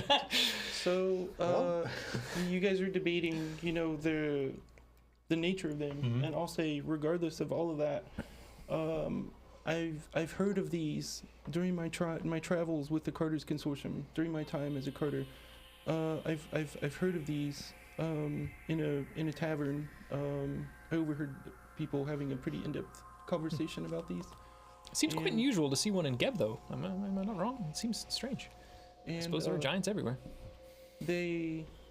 Part of what makes them so strong is the fact that these two heads can operate independently, but that's also can be their downfall in that if we were to remove one of their heads, it would substantially weaken them.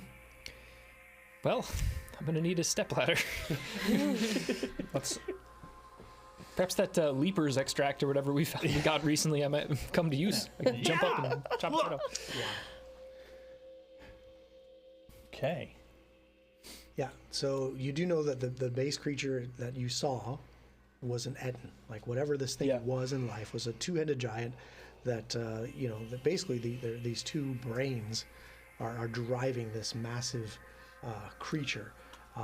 And that for whatever reason, this particular Etten was a violent murderer.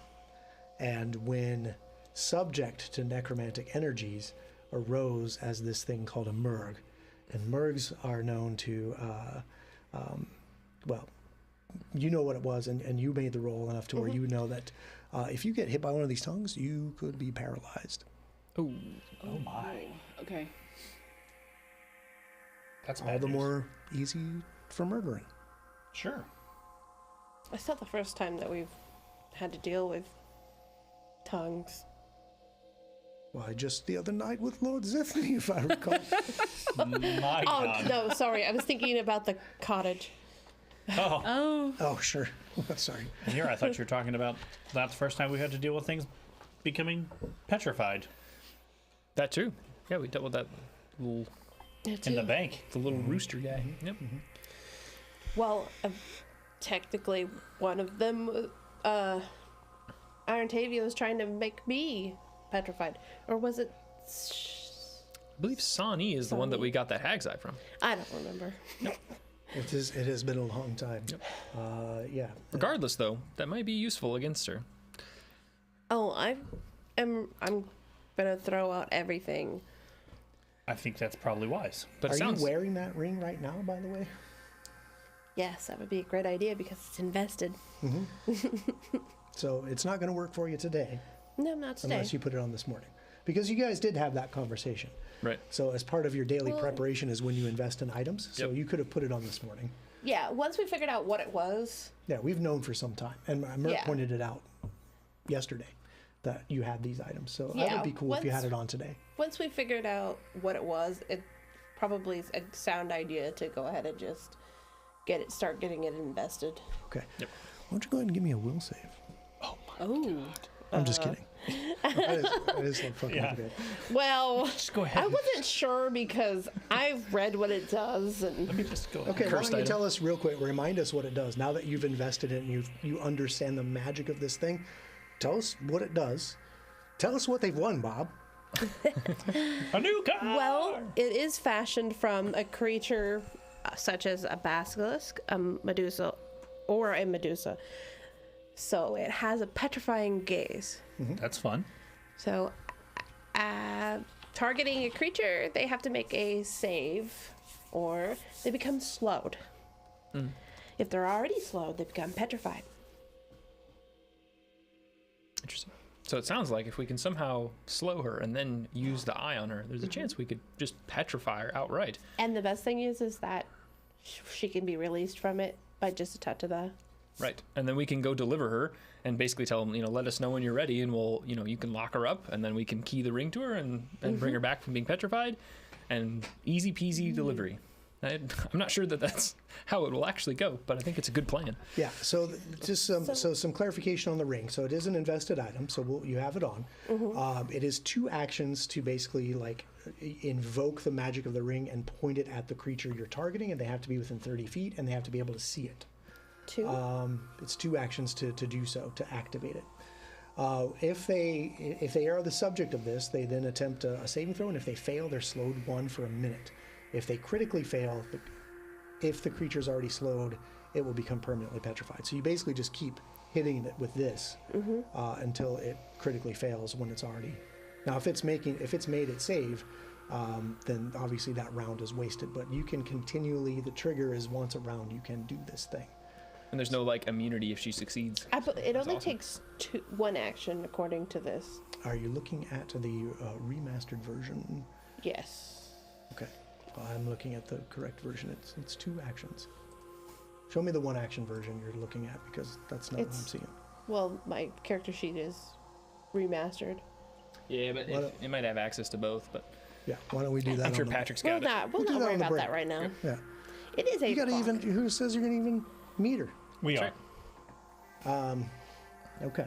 But what is your plan now? Now that you know she's gone off to another building, you know that the lecture kind of came to a grinding halt and she's not happy about it and she stormed off with her retinue somewhere on campus.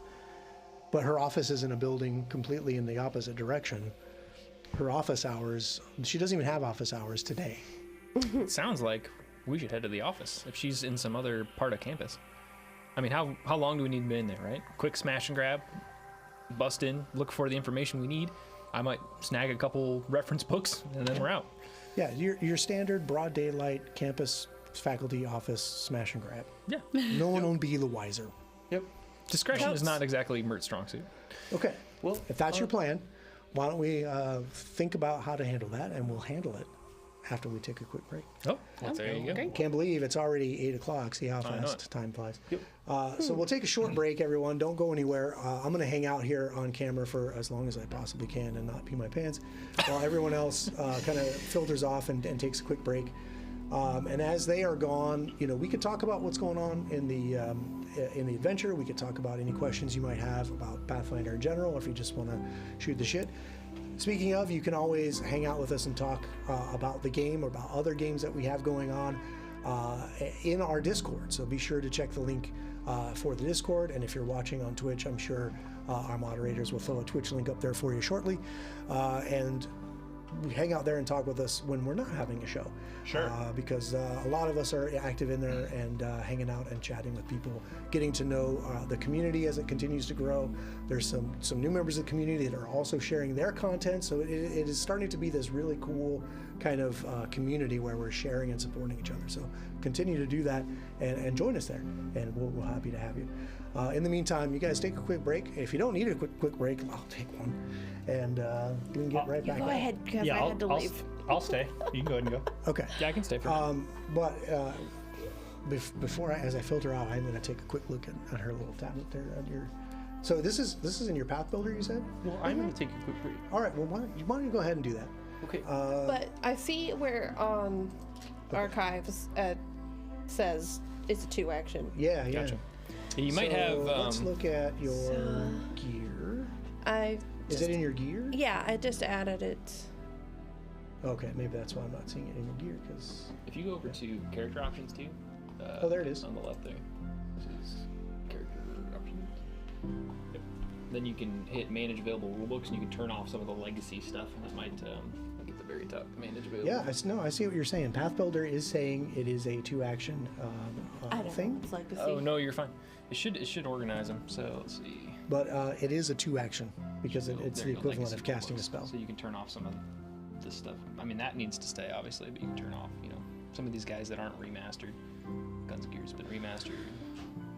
Look, if you don't listen to me, I'm going to make it a 3-action activity. No, I got you. It's 2 actions, sir. It's like 10 with Twilight Yeah, Imperium. yeah. We have to follow That might help. the That might rules help of the pare things game. down. Just turning off a couple. Always. So it's interesting that so I don't think this is a remaster, a pre-master question because this is from the Adventure Path. So it may just be a translation error Oh, between yeah, something they Pathbuilder, goofed in Path Builder. Interesting. okay. But straight from the PDF, Yep. it is going to be As a whole, 2-action. still an absolutely incredible app to build characters in. I must Oh, say. for just one little item notwithstanding. So do we want, if she has that ring, right? Do we want to give the Hag's Eye to someone else? Yeah, so Stony Haggai right out of the adventure is a 2-action with the incapacitation trait. Right? Yes. You say giving the Hag's Eye ring to someone else? Well, is it? Oh, see, I see the same thing that she sees, where it says it's 1 action. Yeah, Path Builder says 1. Straight out of the adventure as published as 2. Archives of I Nethys. see. Very odd. Yeah. It's just one of those things that we've caught live. Yeah, super We're not cool, though. dumb. Yeah, so we don't have to Path actually it. Look at that. Yeah. Oh. Yeah, well, I'm actually Path Builder. Like we discussed having the Patreon show where Yeah. I'm actually everyone else's content. Yeah. Like total dicks. Like, don't do that. No, the cool part is actually if we reach out, they'll probably take care of it because they're super receptive and really awesome. Yes. So Good. Excellent point. Yep. I'm going to give you that action item, Jake. I'm on it. Don't worry. Cast sleep. I'm on it. Okay. Wow. Let me. Weren't you You get a skull filtering bone for that off, if sir? I reach out to their. Say that? Weren't you filtering off, sir? I am. I'm just going to get my stuff where I need it to be, so when I get back, we can get right into you guys dying in the office. Let's do What? it. I thought that ended went somewhere else. Yay! Meeting at the office. So I'm gonna grab some of these. All your minis off of here because you're not there yet. Caboose, how are you, sir? Thanks for dropping in. DM Redcap. Glad to see you. Glad you guys could join us. We're getting ready to fight a grave hag. We had to, we had to undermine her teaching skills, her professor abilities, by making her look bad in front of all of her students. I'm very ashamed of what you've done in my class. We definitely tripped her up pretty good. Yeah. I will say I was blown away that I could pull off Mert's occultism. Dude, it was so good. Wow. Yeah, because that is not his It was expertise. so good. But he's a smart dude, so sometimes he can put those words together in the right order. Oliver, thank you so much for dropping in, and thanks for sharing the stream with your community over there. I appreciate that. This is big. We got a lot of activity in the chat. I love to see it. Yeah. If you guys have any questions for the cast or for Patrick, feel free. Now is kind of a good time to hit him up. And if if you think of them after the break, feel free to hit us in the Discord. We'll definitely get back to you. For sure. Yeah, we will talk your ears off if you let us about gaming. Yep. Of all kinds. Yep. Yeah, we really appreciate a lot of the tabletop space. I think for me at least, Pathfinder 2e is really my baby. It's a lot of fun. I could go on and on about why I like the system, but Sure. it's awesome. And I think that we're telling a really good story in Bloodlords. And we'd love to hear a little bit, like if, in the Discord, if you're like, well, we're playing 7 Dooms of Sandpoint. Like, Right. I would love to hear how that's going for you guys. Like, Right. There's so many adventures out there that, unfortunately, none of us really have time. We're never going to Sure. play them all. Sure. I wish, but yeah, we're not going to get through them all. So, I would love to hear from some of the stuff I'm not playing and see how that's going for everybody else. Maybe not with spoilers if I get to play them someday, but I'd still love to hear about unique classes and parties and just different settings, because there's so many different flavors out there. So What's go ahead. What's that one where it's like where you play retirees in a retirement home? What?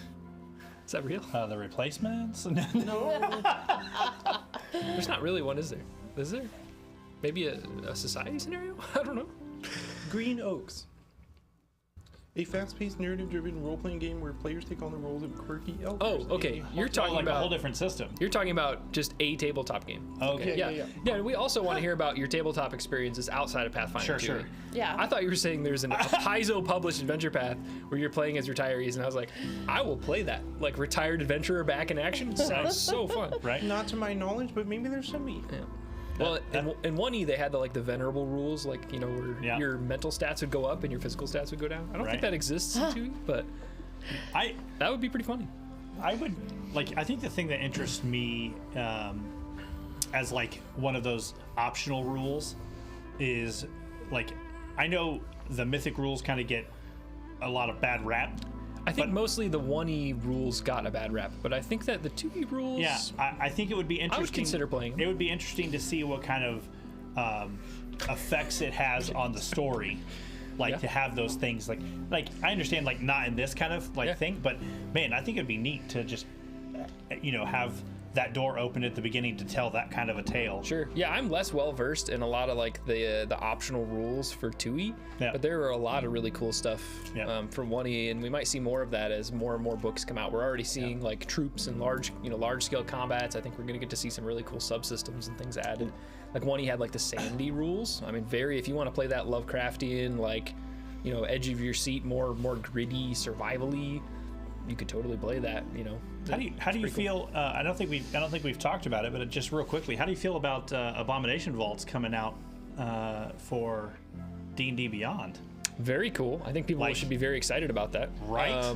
I think it's awesome to see such a really cool. I mean, granted, it's very meat grindery. Yeah, yeah. It is a tough adventure. Yeah. But to see that in that other rule system, 5e for everybody else, to get to try it and dip their toe in, I think it's great. And Yep. I think it's a gateway drug. I do You too. play it and you're like, whoa, this is what Paizo's all about, huh? Yeah. Okay, maybe Yeah. I'll check it out.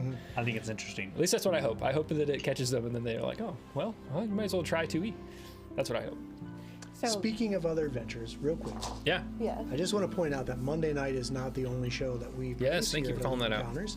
So Monday, we're here every Monday, 6:30, playing Bloodlords. Now, for some reason, something changes. We will always have something happening here at Monday nights. Whether that's Mike behind the screens or maybe Jacob behind the screens Sure, or I'd give anybody it a go. else. It doesn't have to be me. Maybe you guys are sick of me. I don't know. But sometimes, I mean, did we vote about that? I take some don't time remember off. voting about that. Well, not yet. We'll see how this battle goes. But We'll see. on Tuesday nights, we also have another campaign going that is a homebrew campaign set in a homebrew world, homebrew universe created by members of the cast here and others that are on that Tuesday night cast. And they have been lovingly creating and playing in this world for how long? 20, 30 years? 20 plus years. 30, 70 20, years? 21. 65 years. Yeah.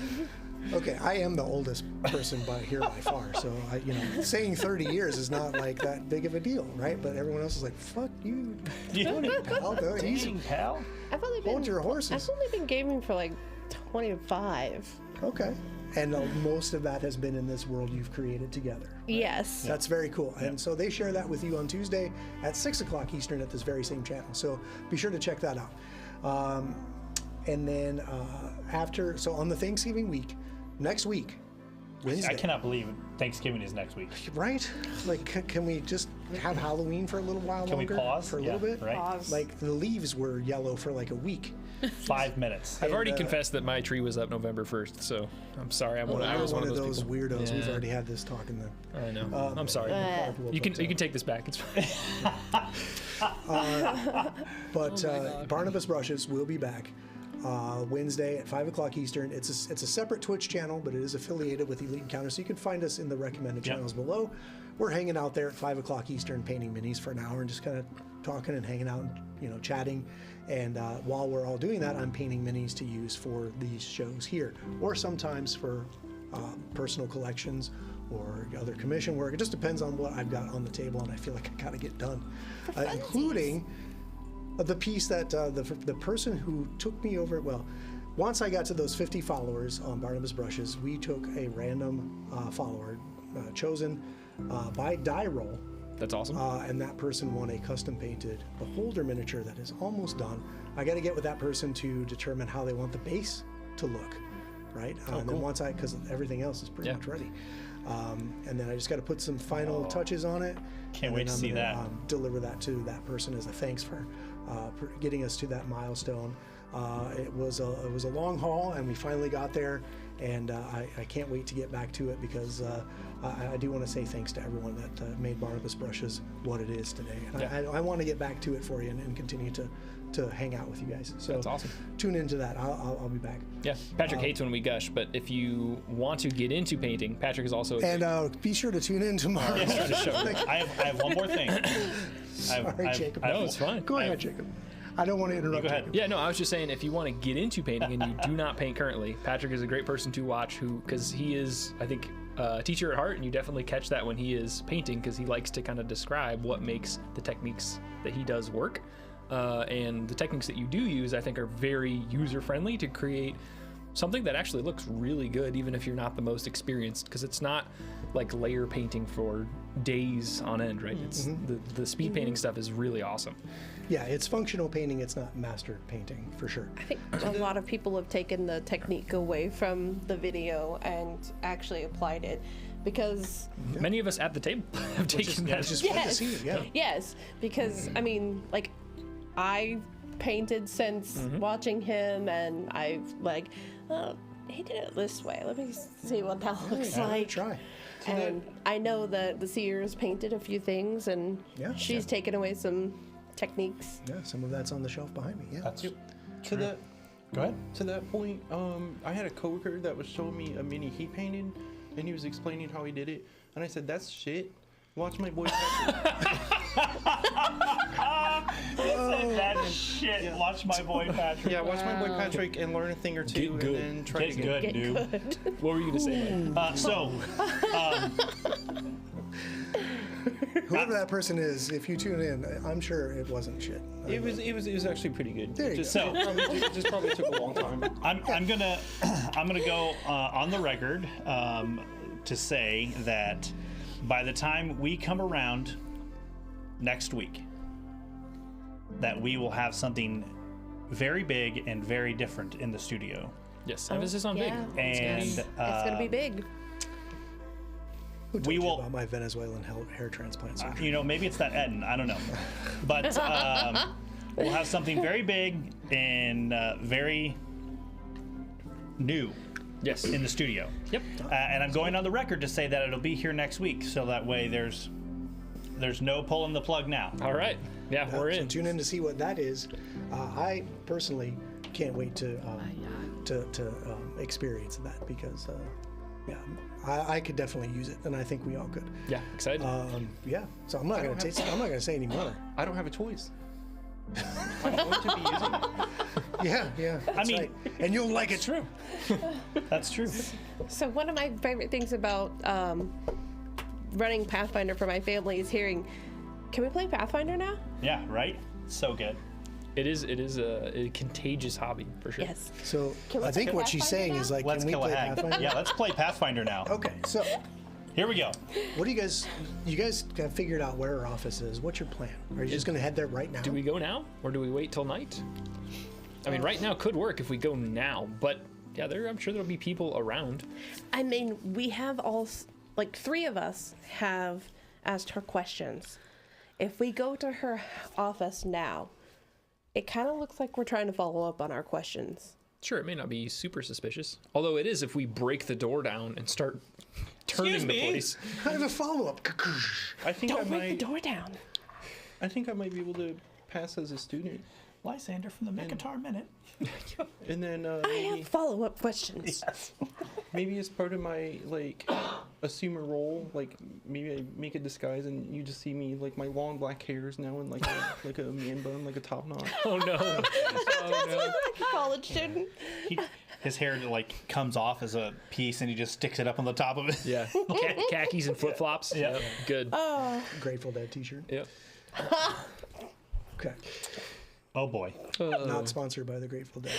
Oh my But gosh. could be. Yep. I think we should. Jerry Garcia, if you're watching, I think she's because I it think is she's- Geb, and you could be watching. That's Sponsored. jeez, oh Pete. Wow. Subscribe on the Patreon. Whatever support you can provide, we appreciate. I think she's flustered. I don't Definitely. know that. I don't know that we're going to be any more ready tomorrow than we're going to be right now. So we could go. And also, what if her door's unlocked? Yeah, I mean, I feel like we should at least go and see it. Sure. See what the situation is. Yeah, scout it out, see if there's Yeah, anybody at the around. very least. If there's nobody there in a dark hallway at the end of the hall, let's do it. Let's go. If it's busy, then we'll come back later. Love it. Okay, so you're heading right now. Yeah. Okay, so Yes. you know, you're following along. You're asking maybe some people along the way, like, hey, I'm looking for, the skull building, whatever. I don't know. You find the building, the building where faculty would be officed, especially visiting lecturers. And it is, in fact, inside a hallway. Now, if you're kind of scouting out the building, you can maybe figure out that, you can kind of figure out where the windows to the office would be that are kind of, the windows face the quad. But the windows are kind of, they're kind of blacked out. Then if you go into the building and kind of look at the room numbers and the plaques that are on the nameplates on the door, you can eventually find her office. And it is, there are other faculty offices here. Some of the doors are open. You can hear maybe the tink of glassware as like some alchemical experiments are being conducted somewhere down the hall.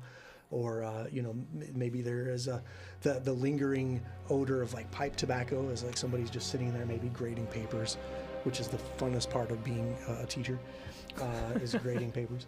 And but as far as her office, there's not a lot of activity outside of her office right now. But there are other faculty down the hall that are engaged in whatever they're doing. So you think you have an opening. You go to check the door. Are you checking it for if it's locked, or what are you doing here? You just knock Logically, on I it? would knock. Okay, so you knock on it. There is no answer immediately from the door. It just kind of wraps hollowly into the office beyond. Check the door. Okay. It explodes. No. Here we go. It is in fact locked. Okay. Alrighty. Just so happen to have a Jimmy. We'll be all right. Who is this Jimmy? He's not on the roster. I'm gonna kind of like, while they're investigating the door. Is this like in a hallway or is it? Outside? Okay, so I'm just gonna like lean my back up against the hallway and like maybe prop 1 foot up against the wall behind me. Okay, we'll just put you right kinda- there doing that. To just kind of like look like I'm. To look like a student, natural blending in. That way, if anyone does come, you know, kind of. Just not 10 feet from the lady who's Jimmy handling the door. Yeah. Okay, so we got Ophelia's kind of checking out the door. Mert, what are you doing in this process? The hallway is kind of here where Amon's leaning against put the me wall. down further down the hall, like maybe 15 or 20 feet. Just kind of, I'll Just bastard sword at the ready. I'll be standing there, ready. No, I don't know if it's like a nearby window or something, or just be in my notebook and my quill, just kind of like, you know, trying to act natural. So in this hallway, there are no windows in this hall. It's just door after door after Got door it. staggered down the hall into these offices. The only windows that you were able to discern were on the outside of the building, like what would be where the offices looked out onto the campus grounds. Alara, where are you during this? I'm gonna. Well, I guess I'm not sure what Lysander's plan is, but I would either.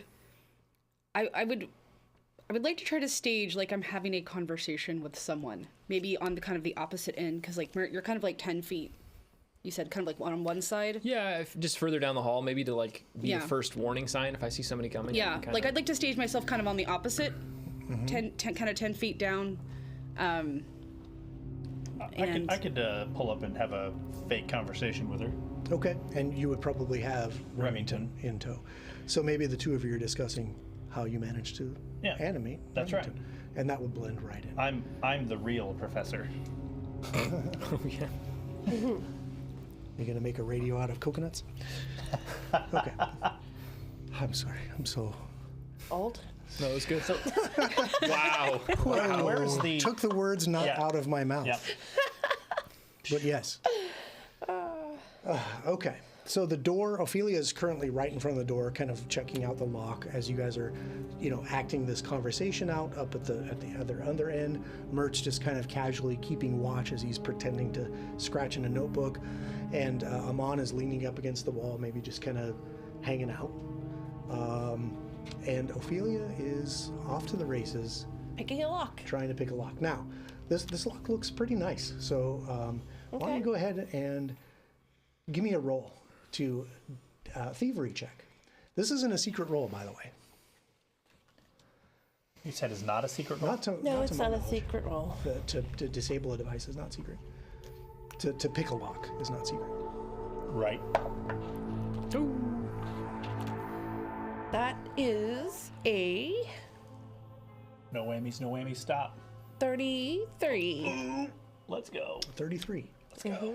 So yeah, you're manipulating the pick in there, and you feel and almost hear the tumblers settle in, and you know you got to keep going. Oh. Give me another roll. As the sweat starting to bead on your forehead. I like this Everyone's music, kinda whatever like- this is. Ooh. You see that? Juicy That is rolls, a 33 again. Again. Okay. Yeah. We can dive. Continue to successfully work your way through the tumblers of the lock. Give me another thievery check. Beautiful. Nathnama's not effing around when it comes to her office. Yeah, she just got showed up by a bunch of teenagers. Yeah. Yeah, she went out and bought the best lock. She's like, I'll show that Lysander. Natural 20. Natural 20. Natural 20! Wow. Suck your lock! So that is a 34. Definitely a success. The 20 turns it into a critical success, and the lock, you hear that last tumbler click into place, and you reach up and you turn that handle, that lever, and the door creaks open into the office. What do you do? Yeah, let out a giant sigh. So when you open up the office, you might be able to see it up there.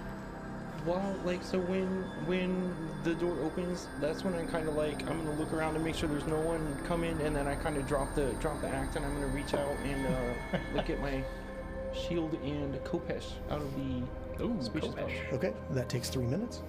And We'll be back to as you. you're digging around. Yeah. I don't know what Listen. kind of, maybe I shouldn't drink the energy drink like right before the show. Maybe, I don't know. I'm gonna have to figure out Maybe just stop drinking it with a straw. my balance. It's turned you into a monster. So. Yeah. So like I'm Sponsored taking by this Monster Energy drinks. breath of relief as I got Yeah. this lock open, and I glance over at Amon, and I'm like,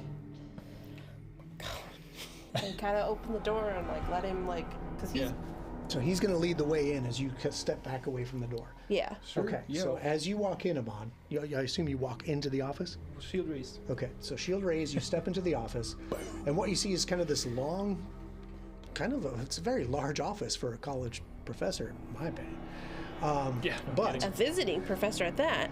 a visiting professor. Well, I have tenure. I just come when I feel like it. Like every other professor.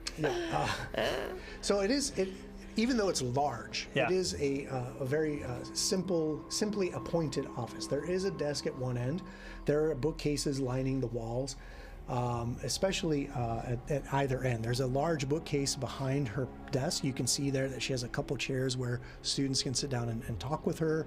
There are some books and papers on the desk. There's also like a woven wastebasket next to the desk, and that's to your left. To the right is more bookshelves on the wall. There's this table with a skull just kind of plopped on the table. Ha! I know what to do with that. You throw it. Kidding. Okay. And there are bookshelves like right across the way. You can see the two windows looking out onto the campus grounds, but those have kind of been blacked out, like they've taken like some kind of substance and kind of smeared it around the walls, like soaped the walls or windows, I should say, with this stuff. And so it is kind of dimly lit in here right now. There's not a lot of sunlight coming in, so we'll call it low light, basically. Dim light conditions, and that's what you see. And as you're looking around, why don't you give me a religion check real quick? Oh boy. That's you, Amon. You're It's not the one. Right It's in the not door. secret. Nope. Okay. 26. Good roll, baby. Okay. There, across the way, which this kind of strikes you as odd, there is this golden statuette on the bookshelf that is really intricately sculpted into the shape of Saren Ray, which is the Kelishite goddess of fire and healing and redemption, sitting on the bookshelf across the way. That's weird. Okay. As part of that knowledge, would I like, because Joseph doesn't know, is it unusual to find that here? Yes, Why? because Geb, as a nation, is a nation of undead. So typically they're going to be worshiping Urgathoa, right? As a lot of your compatriots do, as you do. Other major deities in the area are Zon-Kuthon, which you've already met a Kuthite priest, or the group met a Kuthite priest, Yep. in Grey Dirge.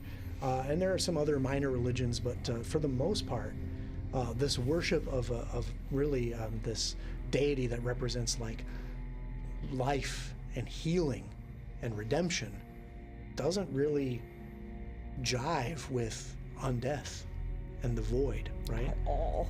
No. This is going in my notes.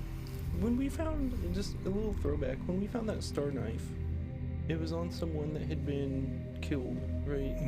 And On their desk, yeah. there were was- also like religious symbols there. Was it the same deity? Do you remember? Desna. No, that was yeah. The star knife is like the holy weapon of Desna, but yeah, there weren't any really like religious iconography to Desna. It was just odd to find A star knife. a star knife that you typically a Varisian style weapon Okay. this far into Garund. Okay, well, sure. Like, I mean, as I walk into the room and I see that, I'm gonna kind of like recognize that this is probably whoever would have this is probably up to no good in the eyes of, you know, the law in game, right? And then remembering my own situation, with, you know, what happened with me, being found out as a follower for asthma, I kind of see a look of recognition in my eyes, and I'm just kind of like gonna step back. Like I don't want to touch it. I don't want to be near it. Okay, so you're still standing in the door.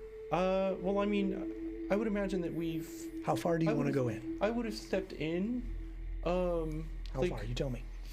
Far enough to not trigger the trap. Like right up to it? Right So here? where exactly? Okay, you want to go hang out on the couch? Where exactly Here's the door. is the On this bookshelf here. on the bookshelf? So Straight maybe, ahead. Maybe I walk in, you know, 15 feet, see it, and then just like step back. That's 5 what I feet. wanted to hear. Okay, Ophelia, what do you, now you see him go in, what do you do? I'm going to step in behind him, Okay. take a purview of the room. If you don't mind, I'll take that religion check to see if I know what that is. Well, sure. So if I'm just going to, you know, go, statue. It's a 29. Yeah. Oof. Yeah, you also know that this is Saren. In fact, if you don't even really need to roll. If you are trained in religion, you should know who Saren really Oh, is. okay. Okay. Yeah. Yeah, Yes, that's I my am mistake trained for in even making religion. you roll. It was So fun. that's a. Oh boy. And so now Patrick, where you described that, that's pretty prominent then. So that's like you open her door and you can pretty much see it. Yeah, it's kind of, so this bookshelf has like a lot of like dusty tomes and like maybe some bones and like some jars of strange fluids and things like that. The things you would expect in this kind of environment. And then suddenly there's this golden statue of Saren Ray, which is just really out of place. Yeah. Not only like amongst its surroundings, but the fact that it is to a deity of this nature. I'm visibly uncomfortable, almost like, when alive people look like they've seen a ghost and just like the color leaves their body. It's like if that could happen to me, I'm very uncomfortable. I almost don't even want to look at it. I step back. Okay. I don't want anything to do with it. So, since I came up behind you, I'm gonna pat you on your back. Go check out the bookshelves down at that end. Oh, okay. Sure. And I'll check do this that. one out. I'll do that. Okay, so which end? Do you want to go to the bookshelf behind her desk there, or what bookshelf do you want to check out? Because there's the one kind of over by the couch, and then there's the one behind her desk. Maybe the one behind the couch seems like the safer. I don't know how involved I want to get with whatever she has, and whatever's behind the couch is probably, Safer at this point? safer. Yeah, she might have more stuff we near go her in this desk, room? and I don't want to Should touch we it go or be in? associated with it, caught with it. Okay, I so feel like you're someone should coming stay over and here and watch. like hang out. Okay, Mert, what are I you feel like we doing need someone on here? each end to stay Yeah, watch. seeing them step in, I'll follow in. I like It seems like it's clear enough, and I, as usual, I don't want to leave people, especially Ophelia, if there's any kind of threat inside by herself. So, even though I do see Amon go in, I'll come in and I'll start moving along the left wall towards the desk, because I'm really looking for, information in regards to where she's keeping all this alchemical substance. And potentially behind her desk, she has some really interesting reference books about, undead, particularly as it pertains to ghosts, maybe. Okay. I am checking out the shelf with the statuette on it. Okay. So we'll have Mert kind of coming down here, and you notice this wastebasket is here. There's several books on her Yep. desk already. The bookshelf behind her, there is, interestingly enough, there you see on the second shelf down, there is a massive femur that looks like, you could tell it's a bone, but it's super big, and it looks like it's no longer bone, that it's like got this kind of brownish color to it. It's almost like it's turned to stone, and carved into that femur, almost in a bas-relief, is a figure of a creature with two long horns over its eyes, and a single horn like over its nose, almost like a rhinoceros. This large bony frill sweeping back off of it, the back of its head, kind of over its shoulder, and it's like in this kind of galloping, stampeding pose carved into this bone. Very interesting. Yeah, Mert's not trained in nature, so he has absolutely no idea what that is. Yeah. But I mean, from his mastery in medicine, I think he has a decent idea that whatever creature this belongs to is inordinately large. What are you guys doing out in the hall? think we should stand out here by ourselves if everyone else is going to be in the room. Yeah, I wonder if should I stay out here and stay watch? I don't think so. I think we can just kind of go in Okay. and gently push the door shut. Maybe not lock it or close it and lock it, but just kind of push the door shut. Okay. If Which way does that door open? Does it open into the So room it or opens out into the the hallway? room. Into the room. So you have to come in and just kind of push it shut Okay. towards the hall.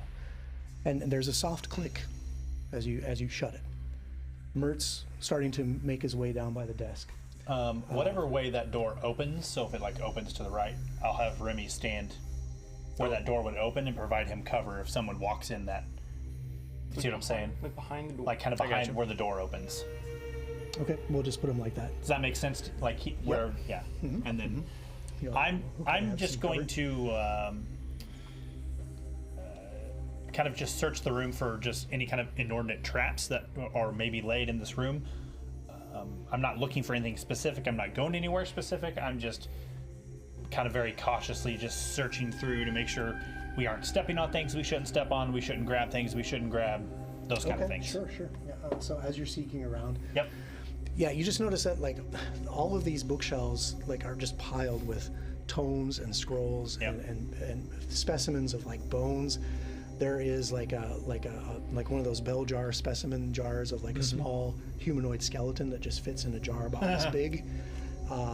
There's just so many bizarre things that you would come to expect really in Geb, especially a professor of necromancy. But then there's these odd items. There is like the skull over here, and as Amon is approaching this way towards the skull, you do notice that around the forehead of the skull there are like a ring of gems embedded in the skull. Mert, as you're down there looking around the desk, and maybe you're caught by this bone. Let's see here. I make a mental note to tell Lysander about the gems later. Okay. Appreciate that.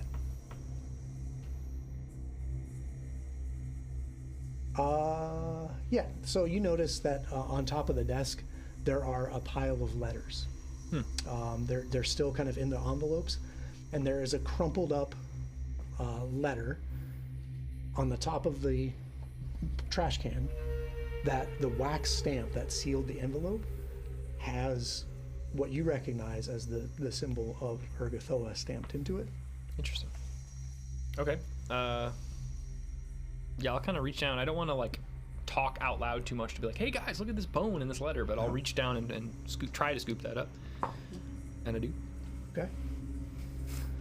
So it is addressed to Naphnelma here at the college, and it is from a temple called the Palladium, which is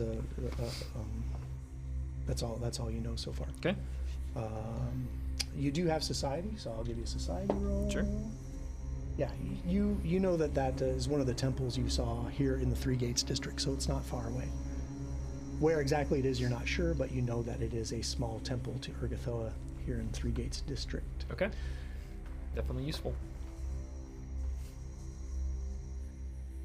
As Ophelia approaches this statue, Here we go. a burst of golden light explodes out from it, filling the room in a 30-foot radius. So let's see, we'll put you right there. Is this? So that it actually looks like I think Amon's out of it.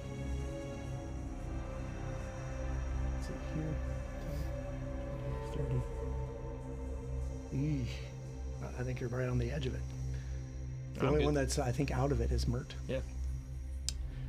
So you hear like the sound of like anguished female crying coming from the statue, and then just this explosion of spiritual flame.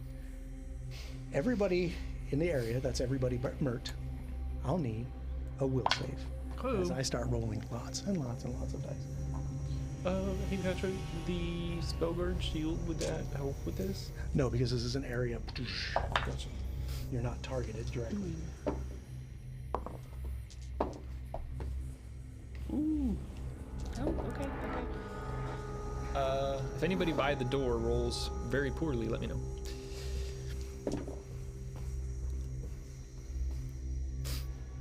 Okay. Let's go around the table. Ophelia. 32. Oh. Well. That's pretty good. You take 21 points Oh my goodness! Oh, that's still a lot. of spirit damage. 21. 21. Ouch. Amon, what'd you roll for your will save? Well, I also Wait, had. I'm sorry, what'd you get? 31? Yeah. Yeah, okay. What'd you get?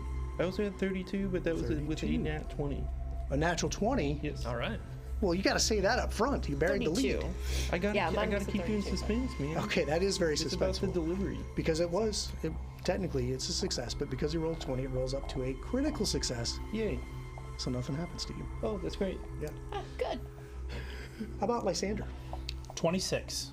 26 on the money, 21 points of spirit damage. If I get a success on a will save, I get a critical success instead with mysterious resolve. No, that's not allowed. That's what I got at level 7, Is sucker. that, what is that from? That's my class. Kobolds of Galarian. Yeah, Cobalt of Galarian. Sorry, I gotta stop. That's all anti-remastered. I have had some experiences where people anyway. Awesome. How about Remington? I totally forgot he was. Yeah, he's Yeah.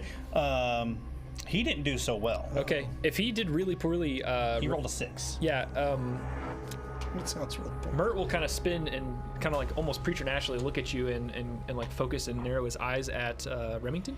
He'll give you a shared luck. So he's Ooh. going to send some of his halfling luck through you, maybe through a spirit or something, to Okay. to give him some chance to reroll. Now is that for a living creature? Well, that would What? suck. Do you have to target a living creature? I'll look if you really want to know, but I highly doubt. He rolled worse. But It's a moot point. that's whatever. I did my best. How much?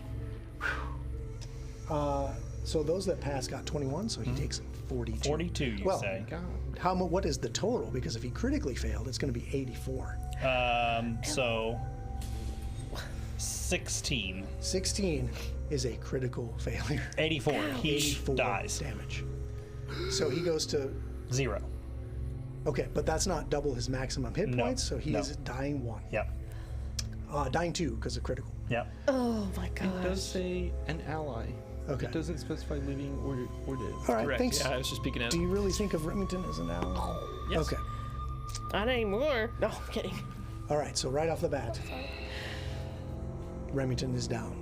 Alara 29. will save. What's that? 29. 29. You take 21 points of spirit damage. And at that moment, something like swirls up out of the floor behind the desk. This mass of black robes, and at the edge of the hood of the robe is just a ring of teeth, and there's just these pinpoint purple eyes deep within the hood as it flies forward through the desk. Let's roll for initiative. Okay. Boy. Oh gosh. What the shit? What the shit, indeed. So, Oh no. Alara, Perception. Wait, what? I'm sorry. I'm like, I don't like this. What am I doing? There's 27. okay, Mert, It's a 28 for me. Lysander, 18. Ophelia. 29. Nice. Wow. Okay, and Amon. Man, I got 17. Okay. I rolled last. All right, I'm gonna roll for this this dude. I don't like this. Oh, that sucks so bad. Sucks. You said by the desk? By Yeah, the it's desk. gonna where be I am. coming up by the desk. Good. Yeah. Perfect. I love being alone over by something like looks Okay. horrifying. So, as far as looking horrifying, I think we'll have a picture of it pop up shortly as we Alright. move into combat. No. Okay. And I put everybody in order.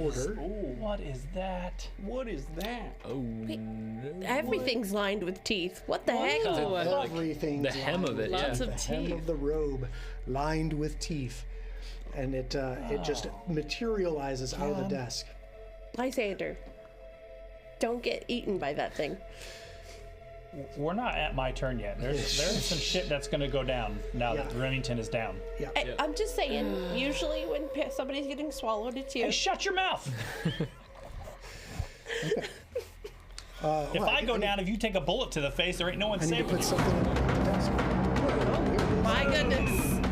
Yeah, it's about to get real. Here's there. Goodness gracious. Oh, okay. Okay. And it is going to fly right to here. Well, it's not interested in you, apparently. Intruder alert. No. So for one action, it just kind of sweeps forward, and that kind of robe kind of flutters behind it. Those teeth kind of rattling as it flies forward. And then it flies forward and it starts laughing. Everyone within 20 feet needs to give me a will save. Okay. So that's going to start. Let's start with Mert. Yes, sir. Oh, that's not bad. How about a 29? 29. Okay, you're good for now. Ophelia. 31. 31. All right, you're fine. Come on, let me see. Let's see here. This is saving throw. You. Okay. Alara. 33. Okay.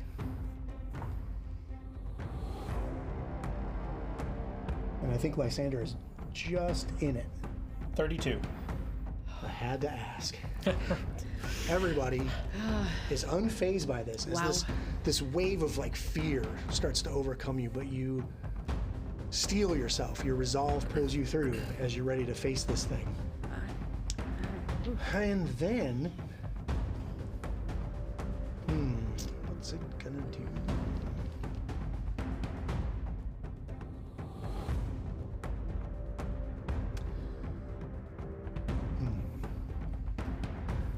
It's gonna start flying towards this end of the room. Oh, no. Ophelia. Okay. What is it? What is that? What is that? I don't know. I don't know. Do I know what it is? tell me. That's the question. What's that? Looks like a right. Oh boy. Aptly pause. on the It's music. never good when he does that. All right. It isn't good when I do this because you have never seen. It's something about the teeth that's throwing you off. Like it's definitely some It's kind always of. something about the teeth. It's some kind of creature that it doesn't have a physical form. It's definitely something ghostly. But what it specifically is, you've never seen like a creature just lined with teeth like this. So you're not sure. Okay. So I don't know. Yeah, that's a lot to say.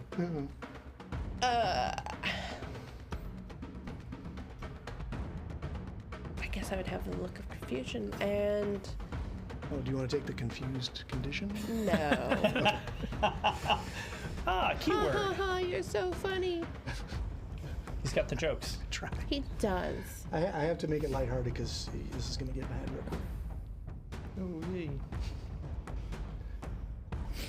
It is going to get bad, I think.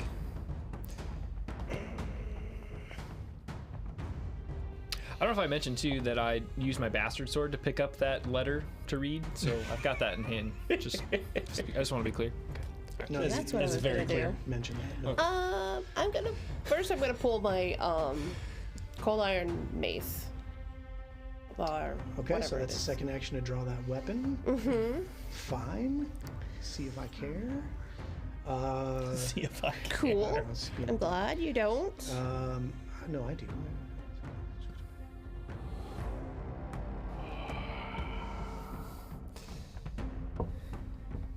And then my third action, stumbling curse. Oh, Nice. Reflex. A reflex save Yes. against a curse? Seems odd. Okay, It's because it's the stumbling one. sure. So it's interesting that, as it moves forward, you see these wispy kind of tendrils of energy, connecting it to the statue of Sarenrae, the skull, the bone. Reflex save is a 33. That saves. That's a critical. So unaffected by the curse. Okay.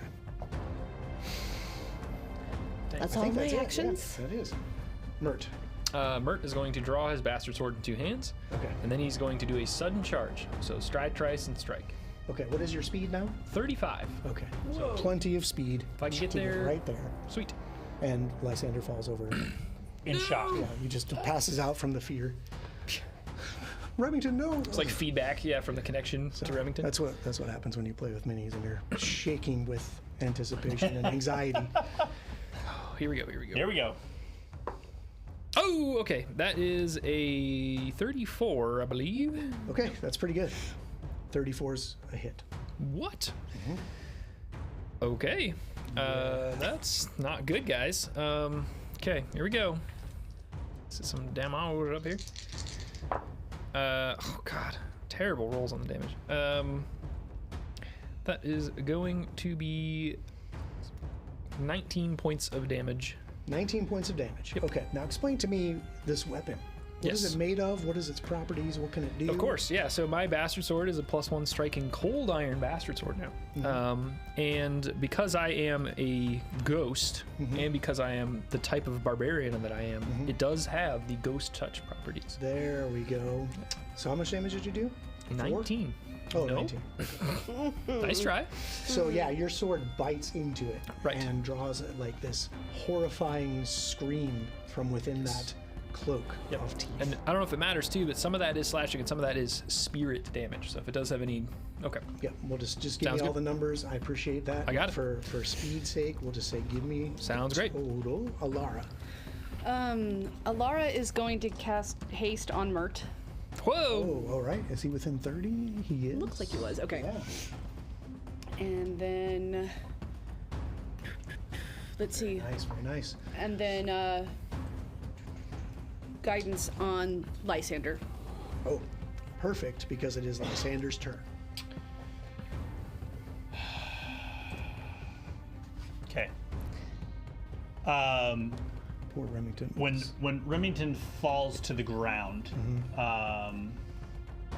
Lysander's head snaps and looks at him, and you hear like a blood-curdling scream, and kind of how like Mert kind of flashes in and out of different people. The voice kind of like flusters in between like this kind of like deep toned voice and like a girl scream as it kind of as he's screaming. And he turns in his eyes. You can see very clearly through the kind of opaque little lenses of his plague doctor mask.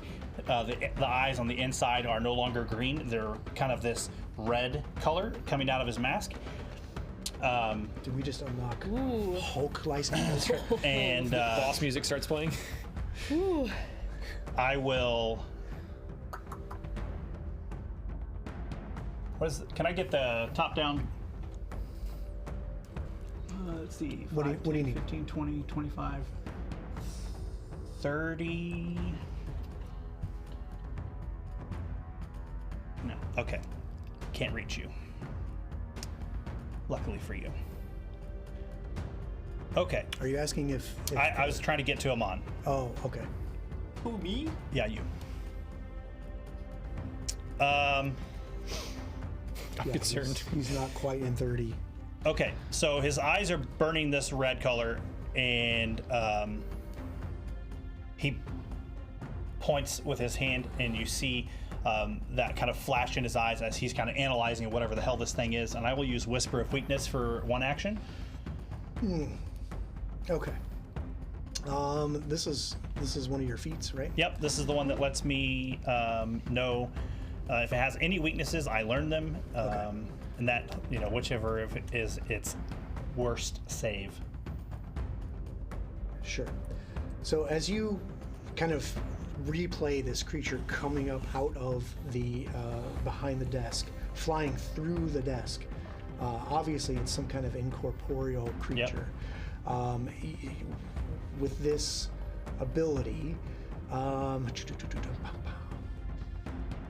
there's nothing that's specifically calling out to you about any kind of weakness. You've already seen Mert's blade bite true against it. So you know that it is incorporeal, and as such would have those that particular resistance to physical damage. And then, because it is so ethereal, you know that its physical form is not going to be as strong as its mind. That's what you know. Okay.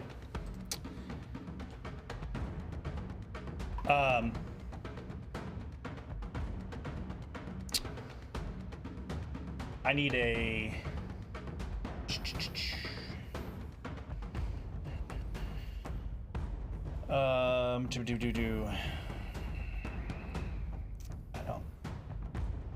I hate all this. Yep. Lysander will reach both of his hands up, and he raises them up in front of them. And for 2 actions, I will cast Pernicus Poltergeist. What? It is a within 60 foot, a 10-foot burst. And you just see, his eyes are burning red. They're almost just like pulsing out of this mask. And he lifts his hand, and this. So this is going to create a 10-foot burst. 100%. 10-foot burst. A pernicious poltergeist. Yep. Yeah. So continue describing your spell, and then tell me which effect you're going to. Yeah. So he raises his hands, and unlike every other spell effect or anything you've ever seen him do, it's that eerie kind of green. Yeah. He pulls his hands up from the ground, and you see these ghostly kind of like ethereal hands just kind of reach up out of the ground that are red, and you just start seeing these apparitions and these creatures kind of envelop in this 10-foot burst with this. They're just completely like almost opaque red, like the kind of like the color of his die rolling tray. And they just start. They just kind of appear in this burst, and they just start wisping quickly through and from across this area. I'm going to. Sorry about your luck, but he's irrational at the moment. So a 10-foot burst centered on that creature, but not necessarily like on that thing, but between me and it. So on the corner that is between, because you have to put it on a corner. Yes. Yep, got it.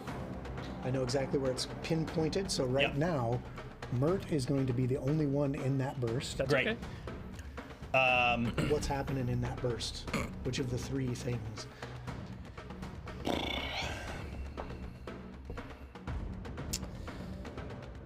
I'm going to start because he is in the mindset that he is. He's going to start with frightened. Okay. So, this is an emotion, fear, mental effect. So the poltergeist entities become visible, and skeletal ghost-like hands, as you described. Every creature in the area must make a will save. If you fail, frightened 2. Oh my. And this is a fear effect. Oh, I'll make a save. 27.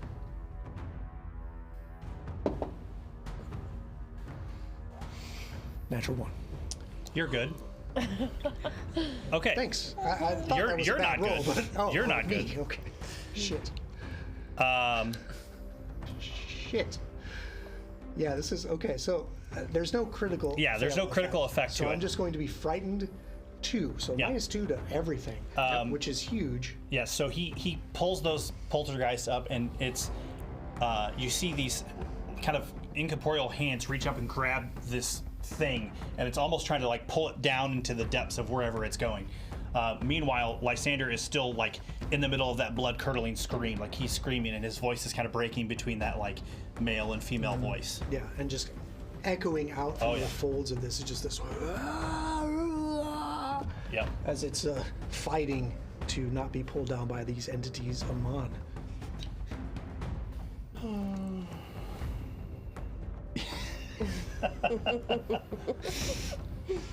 Yeah. Hey. You guys stop ganging up on me over there. This is hard enough. Losing every night. This feels like an epic, like setting the stage for me and the creatures. Like it's like an arena now. We're sitting in this circle of ghosts, 2 ghosts fighting. So yeah, I was investigating that bookshelf, and I hear that thing come up, and then I turn to see this creature and all these hands coming out of the ground, and I'm going to raise my shield and then run straight at it. So Okay. 2 action defensive advance. So as you enter this area of this poltergeist, you will need to make a will save. Okay. That is a 20. That's You a fail. are frightened too. Can I skullbone that? Is it too late? You know the result, so you can skullbone after you know a result. Yeah, Okay. that's fine. 22. Still a fail. Shit. Frightened 2. Not a good. Okay. So I run up, and even though it's very scary, Why don't you go ahead and give this skullbone to Lysander for his interesting Yeah. character roleplay stuff going on over there for the 8:30, and then so you've defensive advanced. You're now frightened 2.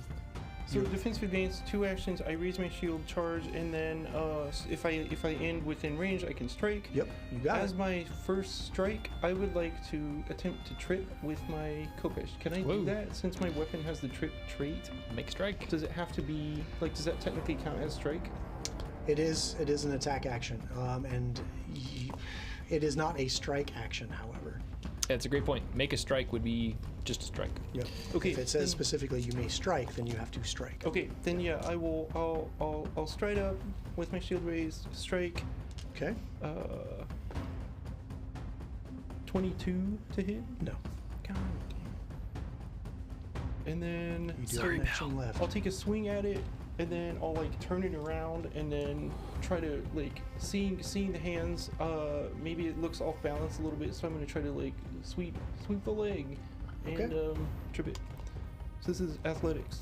It is an athletics check against my reflex DC. 28. Is that with the minus for map? Yeah, it is an attack trait, so you have to take 5 off. 23. Okay. Sorry, I don't mean to. And then you're No. frightened Thank 2. you for reminding me. What? And then with the frightened 2, Yep, that's with that. So 23. and then just a -2 just cause. Just cuss. So, unfortunately, no, it does not get tripped. Okay. It is the start of round 2, Sorry, pal. It's and fine. things are not looking up for the folks here. Very cool to see you try out that new weapon, though. Yes. Yeah, it just this particular creature might not be the most effective, but I mean, who knows? Maybe on your next first attack, when you're fully juiced and ready to roll, might happen. All right. And maybe not frightened. The first thing that Don't look at me! My best friend in the entire world just died. Well, he's just dying too. Speaking of, Yeah. why don't he give me a roll to stabilize, right? Nope. A recovery check. All right, so he'll go to dying 3. Okay. This creature, you see the gems on the skull on that little shelf over there in the corner. There's just these tendrils of black energy that just kind of pull out of those gems, out of the orbits, out of the mouth, just pulling into this creature. The haunt will feed on the necromantic power that it's gathering somehow, and then redirect that at everyone else. The edges of the cloak start transforming into these whip-like tendrils, all lined with those teeth, and it just lashes out. Everybody within 10 feet, which right now I think is just Amon and Mert. I need a reflex save. Will you quit making me make my worst saves? Gee. Love it. Oh boy. Oh. Not bad. 26? 13. 13. Oh no. 13 is going to be a critical fail. 26 is just a fail. That's a fail? Oh my Sure. goodness. Okay. Well, Patrick, is this my armor has the bulwark condition, provides benefits against some damaging effects? I think you get to treat your reflex. You get like instead of using your dex, you get a +3. Right, but does this count as a damaging effect? It's about to damage you. Yep. So if you would rather add the bonus and still have a critical fail. 15? Yep. Okay. Okay. But hey, it was a good exercise in understanding your character. Definitely. 9. Mert, you will take 18 slashing damage. Duly noted. And Amon, you will take 36 slashing damage. Okay. Boom. And void energy starts pumping through those tendrils as they lash at you, but you're immune to void damage because reasons. I'm gonna shield block that. Okay, did you have your shield raised? Yep. With that defensive advance, it advance. does it all in one go. Okay. So do the thing. Do the thing, pal. That was 2 actions. Oh boy. And seeing that you blocked some of that and didn't take the full brunt of my wrath of the thing, it's going to bite you. And by biting you, it means wrapping this cloak around you and dragging these horrible teeth through your flesh. Y'all ready for this? 29 to hit. Yep. Okay, being that you're sickened. 16 points of piercing damage as these teeth bite into you, and it's now Ophelia's turn. Good question. His frightened, does that affect the DCs of his things? Would that affect the 26 that I got? It does, but you still fail. Okay. Yeah, even by reducing it. Yep. It's a great question. Yeah, so frightened condition for everyone out there and for us at the table reduces checks and DCs Right. by the frightened level. Yeah. And at the end of his turn, the frightened goes down. Yeah. No, I'm just questioning it because that's very scary. That's Yeah, that's very right on scary the that I'm edge. failing at 26.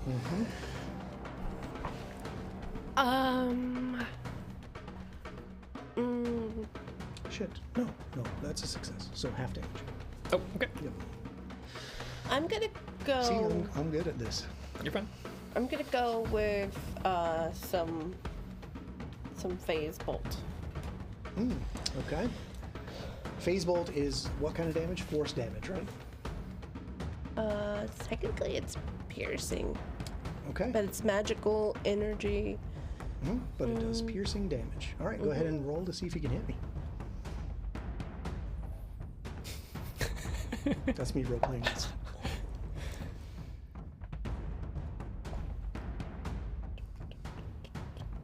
I do have the frightened condition, so this is a little bit lower for you.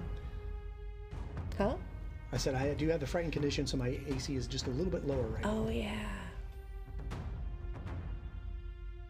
33. 33 hits. Get there. What kind of damage can you do?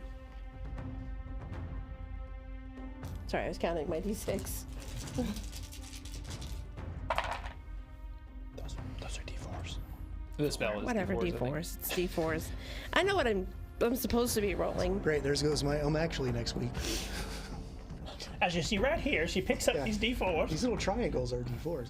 I really don't want to do like the zoom in football replay of That's my such a mistakes. jerk, yeah. Boom! No, As that's you can just, see, Mert's rolling a D12 instead of I'm a not D20. going to do that to you. That's terrible. 18 points of damage. 18 points of damage, and it doesn't do quite as much as you would hope. Yes. That's pretty chunky though. That's awesome. For phase bolts and d4s? Yeah. Yeah, that is a lot.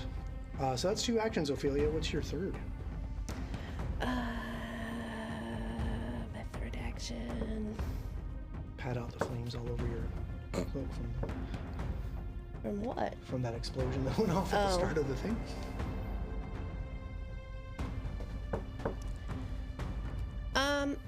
Okay, so we phase can see bolts the too. wisp coming from these 3 objects, correct? Yeah, you see like this energy like coming from the 3 objects in towards the creature.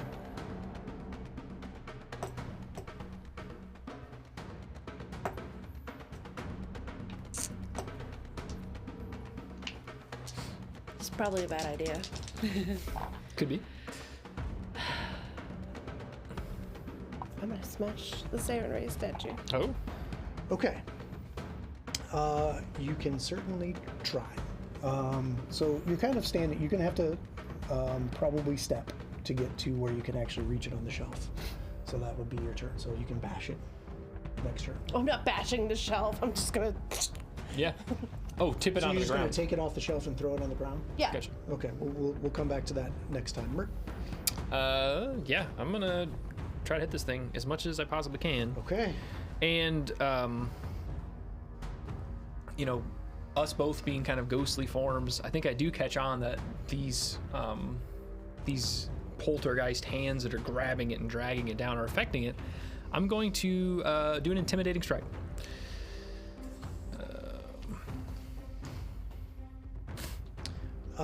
Will the frightened condition stack?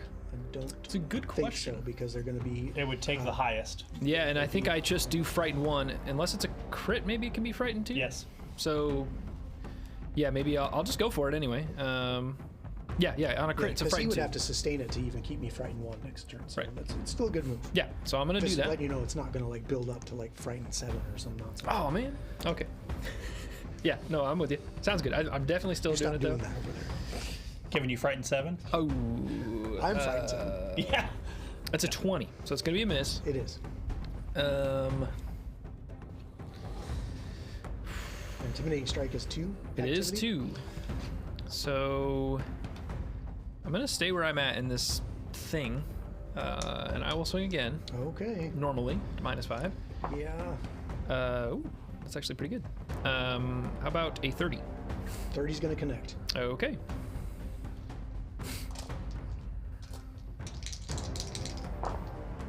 It's a little better. 23 points of damage. 23. Yeah, your blade bites true into this ectoplasmic creature. And it, again, just that raspy howl from inside the folds of that robe. Alara. Well, I hasted actually, so I get Oh, one more. shit, my bad. No, you're fine. So yeah, I'll swing for the fences. Why not? Okay, sure. 24. Yeah, 24 is not going to connect. That's me. All right. Now it's Alara. All right. Alara is going to cast Noise Blast, so I need a Fortitude save, and I'm going to aim it. It looks to me like I can aim it the 10 feet on just him. Can I not? No. No. You're going to have to... Yeah, you're going to have to pick like a intersection. Okay. And it's going to hit at least one of the other people that are there. Oh, okay.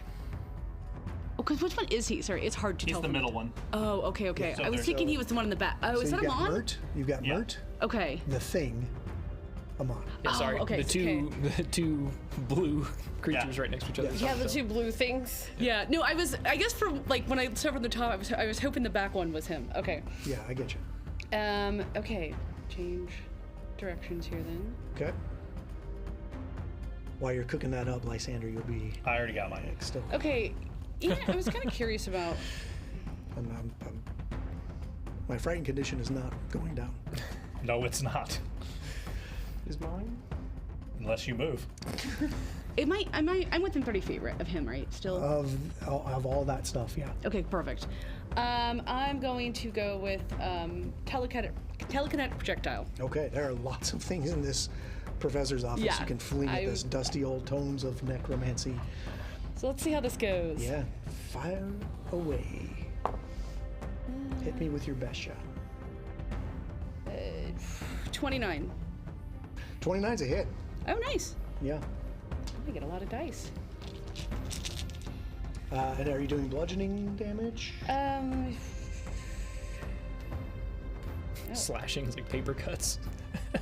Yeah, I would think bludgeoning. I was looking through my options here. Yeah, bludgeoning. Sounds good. See what you got.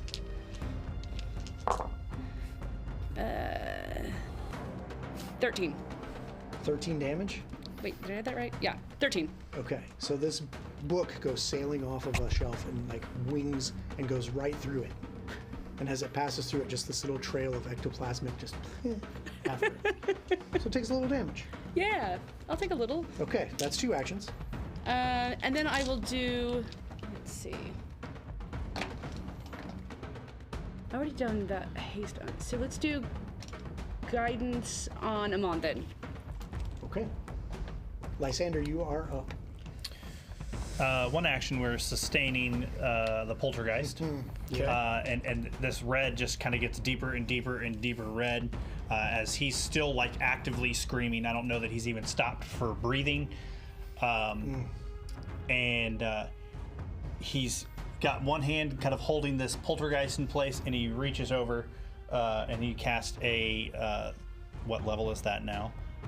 A 4th rank harm for 56 healing, and Remy's eyes go and you see this red energy kind of stitch his body back together, and his eyes are red on the inside. Whoa. See, that's so cool. That's me. Yeah. When you sustain, and do we all actually- need to make fresh saves? Yes. Before you do all that stuff, Remy's recovery check has to come at the start of the turn. Does he not move to the initiative order before the guy? Shazbot, yes.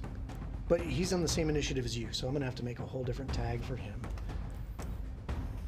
And Yeah, we'll that is look funky into how you like handle whether or not companions. minions do that, but that's fine. So go ahead and make that recovery check then. Now you have next week's on Ashley. We'll see. Aren't you lucky? No, God, it's just so much research. Okay, so you do the thing. He's got hit points back. What are you doing with this poltergeist? What is the now that you sustained it, you get to choose one of those things. Are you keeping it the same thing? Yeah, I see. I think at this point I'm going to keep it the same. So the boys and the thing need to make new saves. Yep. Here we go. Will save, right? Yep. And then I take the penalty from already being frightened against this Yeah. will save? Correct. Okay. Natty 20. 18. Oh, Do I become more frightened? yeah, you were Okay. frightened too. Okay. I'm gonna go with a 34 will save. Oh I'm my sorry, goodness. 33 My, will my, save. my. Because I'm still- 33. Yeah, 33. That's like better than my 20. That's crazy. That saves. Okay. So I lose the frightened condition and go revert back to my original power. Frightened. You leave. still off guard, lose though. A frightened something. condition, not all of them. Right? No, because he sustained it this round. I made the save. I'm not affected. Oh. Is that it, Lysander? Yes. Yes. Okay. Yep. Amon. Frightened 7. Yes. I pee my pants and run away. Free action to pee your pants. Yes. And are you running away? No. Okay. So we see that these objects in the room are. It appears that they're infusing this thing with energy, right? Seems to be, yeah. Seems to be. So I'm going to turn. Well, the first thing is, it hit me with all those teeth, and all these little cuts open up, and you see behind my shield this like green light emanating from behind it, and you see those cuts kind of start to like fuse back together. And then I'm gonna turn to the. That's my first action is cast Touch of the Wood on myself. Okay, got it. I'm gonna turn and run towards the skull on the bookshelf that I was looking at earlier, and then I'm going to attempt to hit it with my Kopesh. Okay. Whoops. This right there. It's sitting on this little thing. So you run over, give me a swing. 19? No, wait. 29. Yeah, sorry. 29. Okay. So your blade kind of thunks into the skull, and nothing changes, but those gems across the brow start flashing. What's that mean? We'll find out. What does that mean? And after then these since messages. I'm ending my turn outside of the poltergeist, my frightened condition goes down 1. Yep. So now I frightened 6. See, you're gonna be Frightened 6. I'll pee a little bit less next turn. Okay. So Remington Thanks, Biz. is now out of order with you, out of sync Yep. with you. So do we sync him back up with you? I don't know. What would Let's you call? just say no and keep it going as it is, and we'll figure it out next time. So what does Remington do? You haven't given him. I'm not given a command, Yeah. so he would be in self-preservation. So he's going to stand, Okay. And that's his one action. and that's his one action. Okay. Makes sense. Now it's the thing's turn.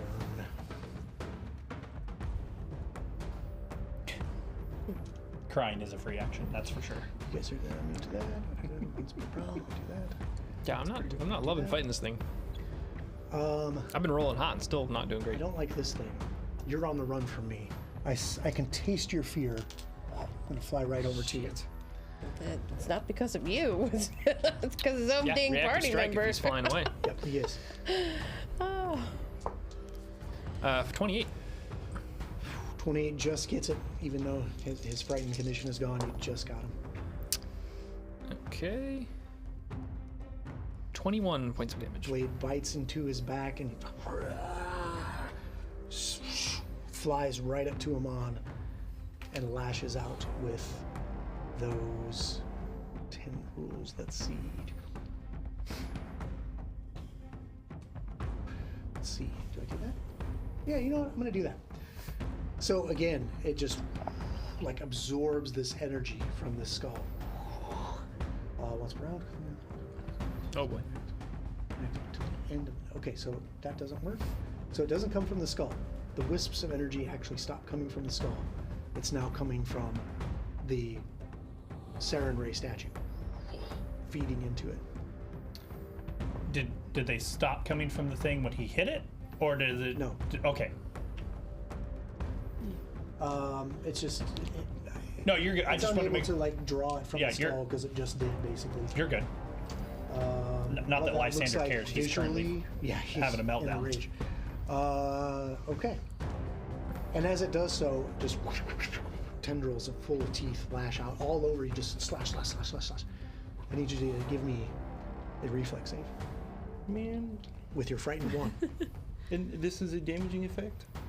Yeah. Nat 20. 31 total. Critical success. Yeah, boy. I tried really You hard. would have died. Just kidding, you're fine. Don't say shit like that. And it just Damn. howls in rage as it obviously doesn't even hurt you. Ophelia. Nice save. Since noted, my familiar is not in tattoo form, Right. Mm-hmm. I will be commanding him to use How many hit points does your familiar have, by the way? ill No. omen. I think your familiar is done for. Oh, from the burst. I don't know how many it has. Probably. No, never It's mind then. probably toast. You can summon him again tomorrow, but for right now, he's not Well, there. I'm sorry, I completely forgot all about your Dimorphodon, which has a name, right? What was his name? How So we should can remember How should him. we eulogize Yeah. Kit. Kith? That's right. how much damage was it? Alas, poor I actually Kith. don't. We hardly knew. You got to make the save first, and Yeah, then he would have to save. Remington took 84, yeah. so yeah. Sorry. What was the It's fine. We'll just say he's not there. Let's just keep this going. I want the ill omen. Dang it. Well, I don't think your I don't think you're familiar has 42 hit points. But he has phase. What is that? Can he phase as a reflex save He can phase as a reaction. To to an area effect?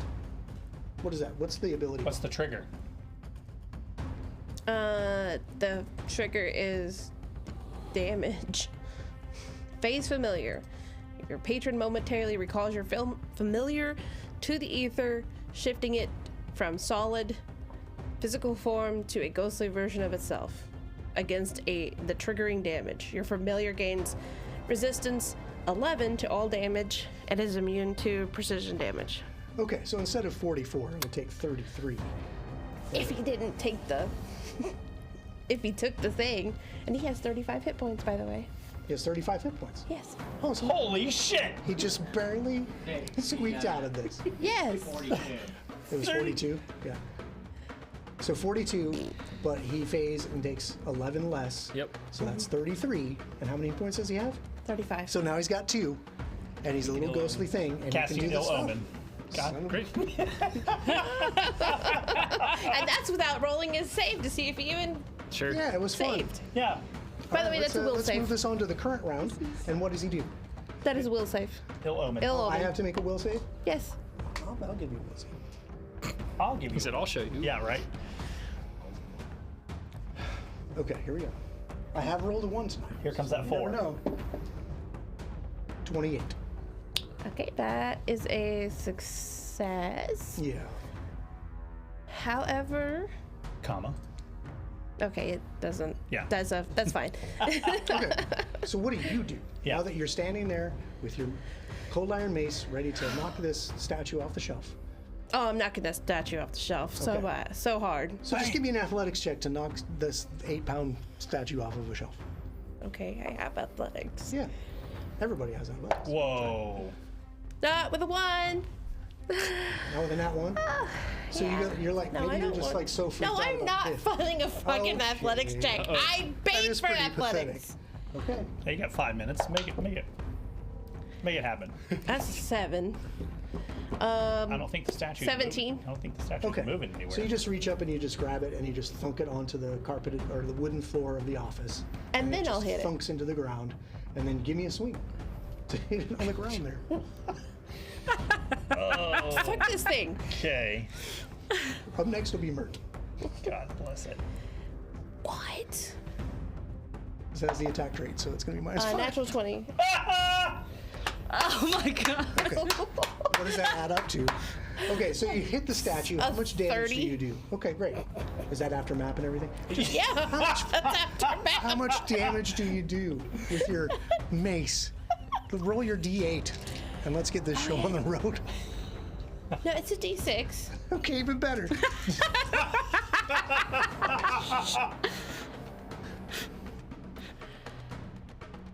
Nine. 9 points of damage. Okay, so it is gold, so it is a softer metal. So your mace kind of like mashes a big dent in the back of this thing, and the necromantic energy is still tendriling out to the creature.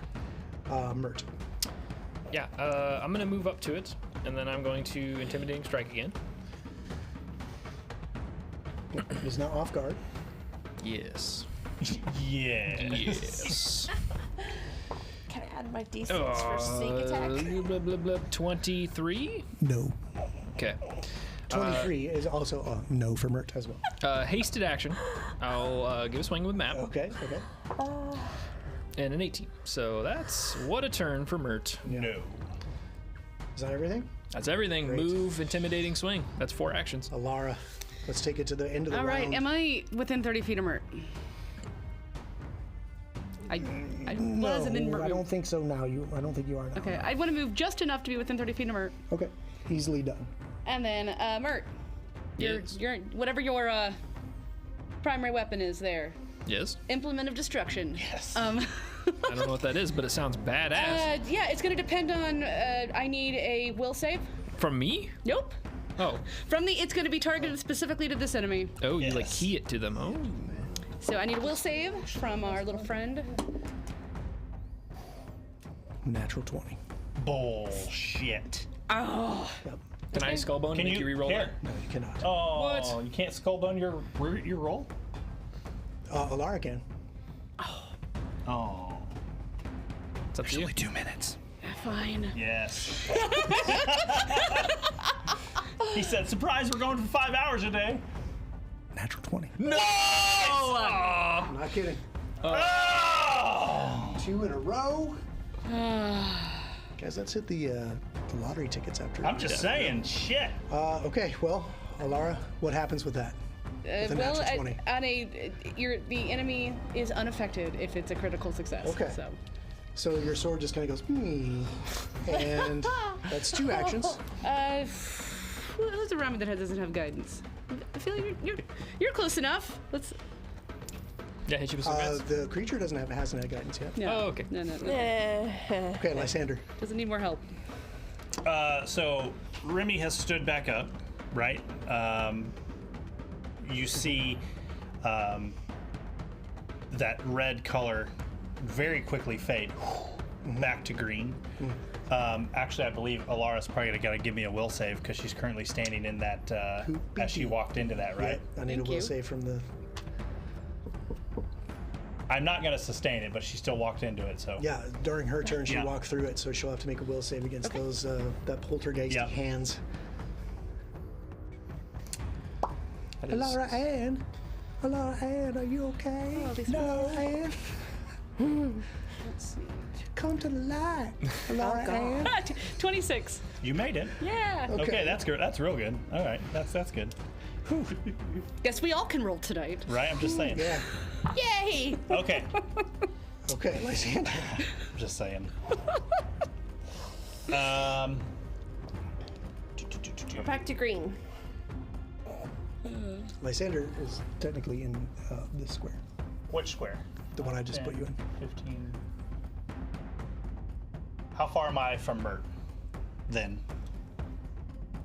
5, 10, 35? Yeah, Yeah, something 30, like that. 35? about 35-ish, yeah. That does no good for me. Stupid diagonals. I hate it. What is that? All right. So Lysander will 30 foot.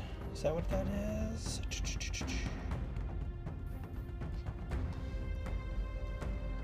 5, 10, 15, 20, 25, 30. I'm gonna move down into the room to where I'm essentially gonna cast harm, 30-foot burst.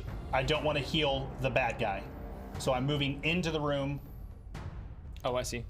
Oh, down here. Yes, so I get Mert and don't get the bad guy. Okay, I get what you're doing. Yep, like this. Yep. Let's see. 10.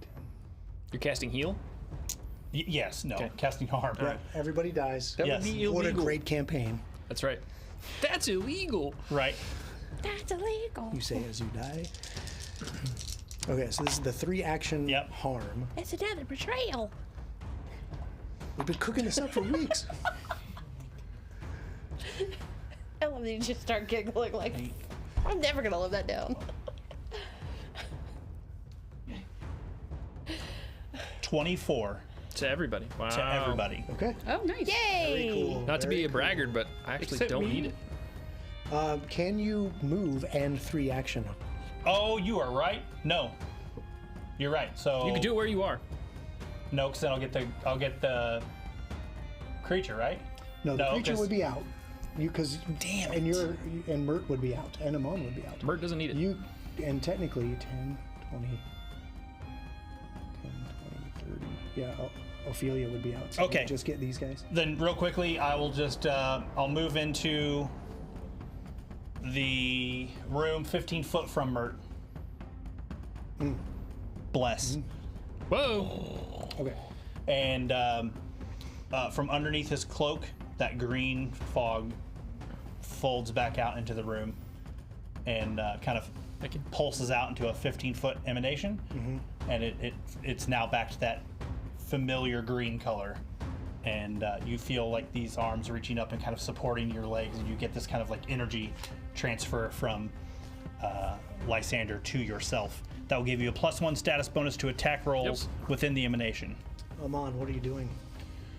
The skull I just hit, I'm gonna take my shield and just with the shield boss. Okay, go ahead and give me a roll. to Get hit it. Get it. This is, let's see. Ooh, nat 20. Yeah, buddy. 35 total. Okay. And He's got do your D4 damage. Clunk. Hey! No, I know. Just so is it double? Or are you gonna give me a crit card? oh, It's not a creature. Okay. So am I doing double damage if it's a Yeah, just do double damage. Okay. 28 points of damage. Okay. So yeah, just this big like shard of the cranium just like blasts off, and it's just still swirling with black necromantic energy. Huh. What do you do? I'm going to turn and attack the creature. Okay. 22. Okay, no. I'm going to end my turn by raising my shield, and I am no longer frightened. Okay. And your frightened 7 disappears. I'm no longer frightened either because it's thankfully, well, maybe not thankfully, it is the end of the show. So we'll have to see what happens Yeah, have to in carry it the on next time. office with this creature that no one even has figured out what this is, what's going on with these strange artifacts surrounding the office. Will you survive? Will Ophelia manage to break this gold statue? It's a haunt. Find out next week Yeah. as we return You said that. right here. That's the words I said. It doesn't Yeah. mean that's what it is. Yeah, it is. Stop it. Hey, I was oblivious. I'm in complete meltdown mode, or else I would have already been trying to do Mine is occult skull. checks to try to shut Whatever this it shit is, I down. want everybody to look at Mike and think about what he's done. No, you did this. Well, now that he's within mind, his mind is gonna, I'll tell you what. Whatever it is, it can bleed. So Yep. I'm just gonna keep maybe beating on from you. it. Yeah, I'm a ghost, man.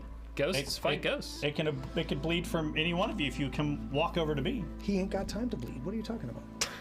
Yeah, I ain't got time to bleed. He ain't bleeding. But he isn't. He is hurting. Whatever you are doing is Yeah. definitely not making him very happy. Yeah, for sure. / living for very long. Unliving, whatever the hell. Anyway, tune in tomorrow at 6 o'clock, where the GM's going to do a much better job That's, than I did. So tune in tomorrow at 6 o'clock Eastern, right here on Elite Encounters for the Soul Severed campaign. Some of these guys will be returning right back to the table to metagame in that game. So stay tuned for that. Then Wednesday, I'll be on Barnabas Brushes, painting some miniatures, so they can kill it. And then, all right. and we'll be right back Monday at 6:30 Eastern on Thanksgiving Okay. week. We're still going to play. Yeah, we are. And we'll see what happens with this thing in this office, with these other things that I'm not saying what they are. We're going to try and figure out if we're going to be thankful that we lived or thankful that we're starting a new campaign. Yeah, it could be either one of those things, right? Yeah. When you're sitting around the table.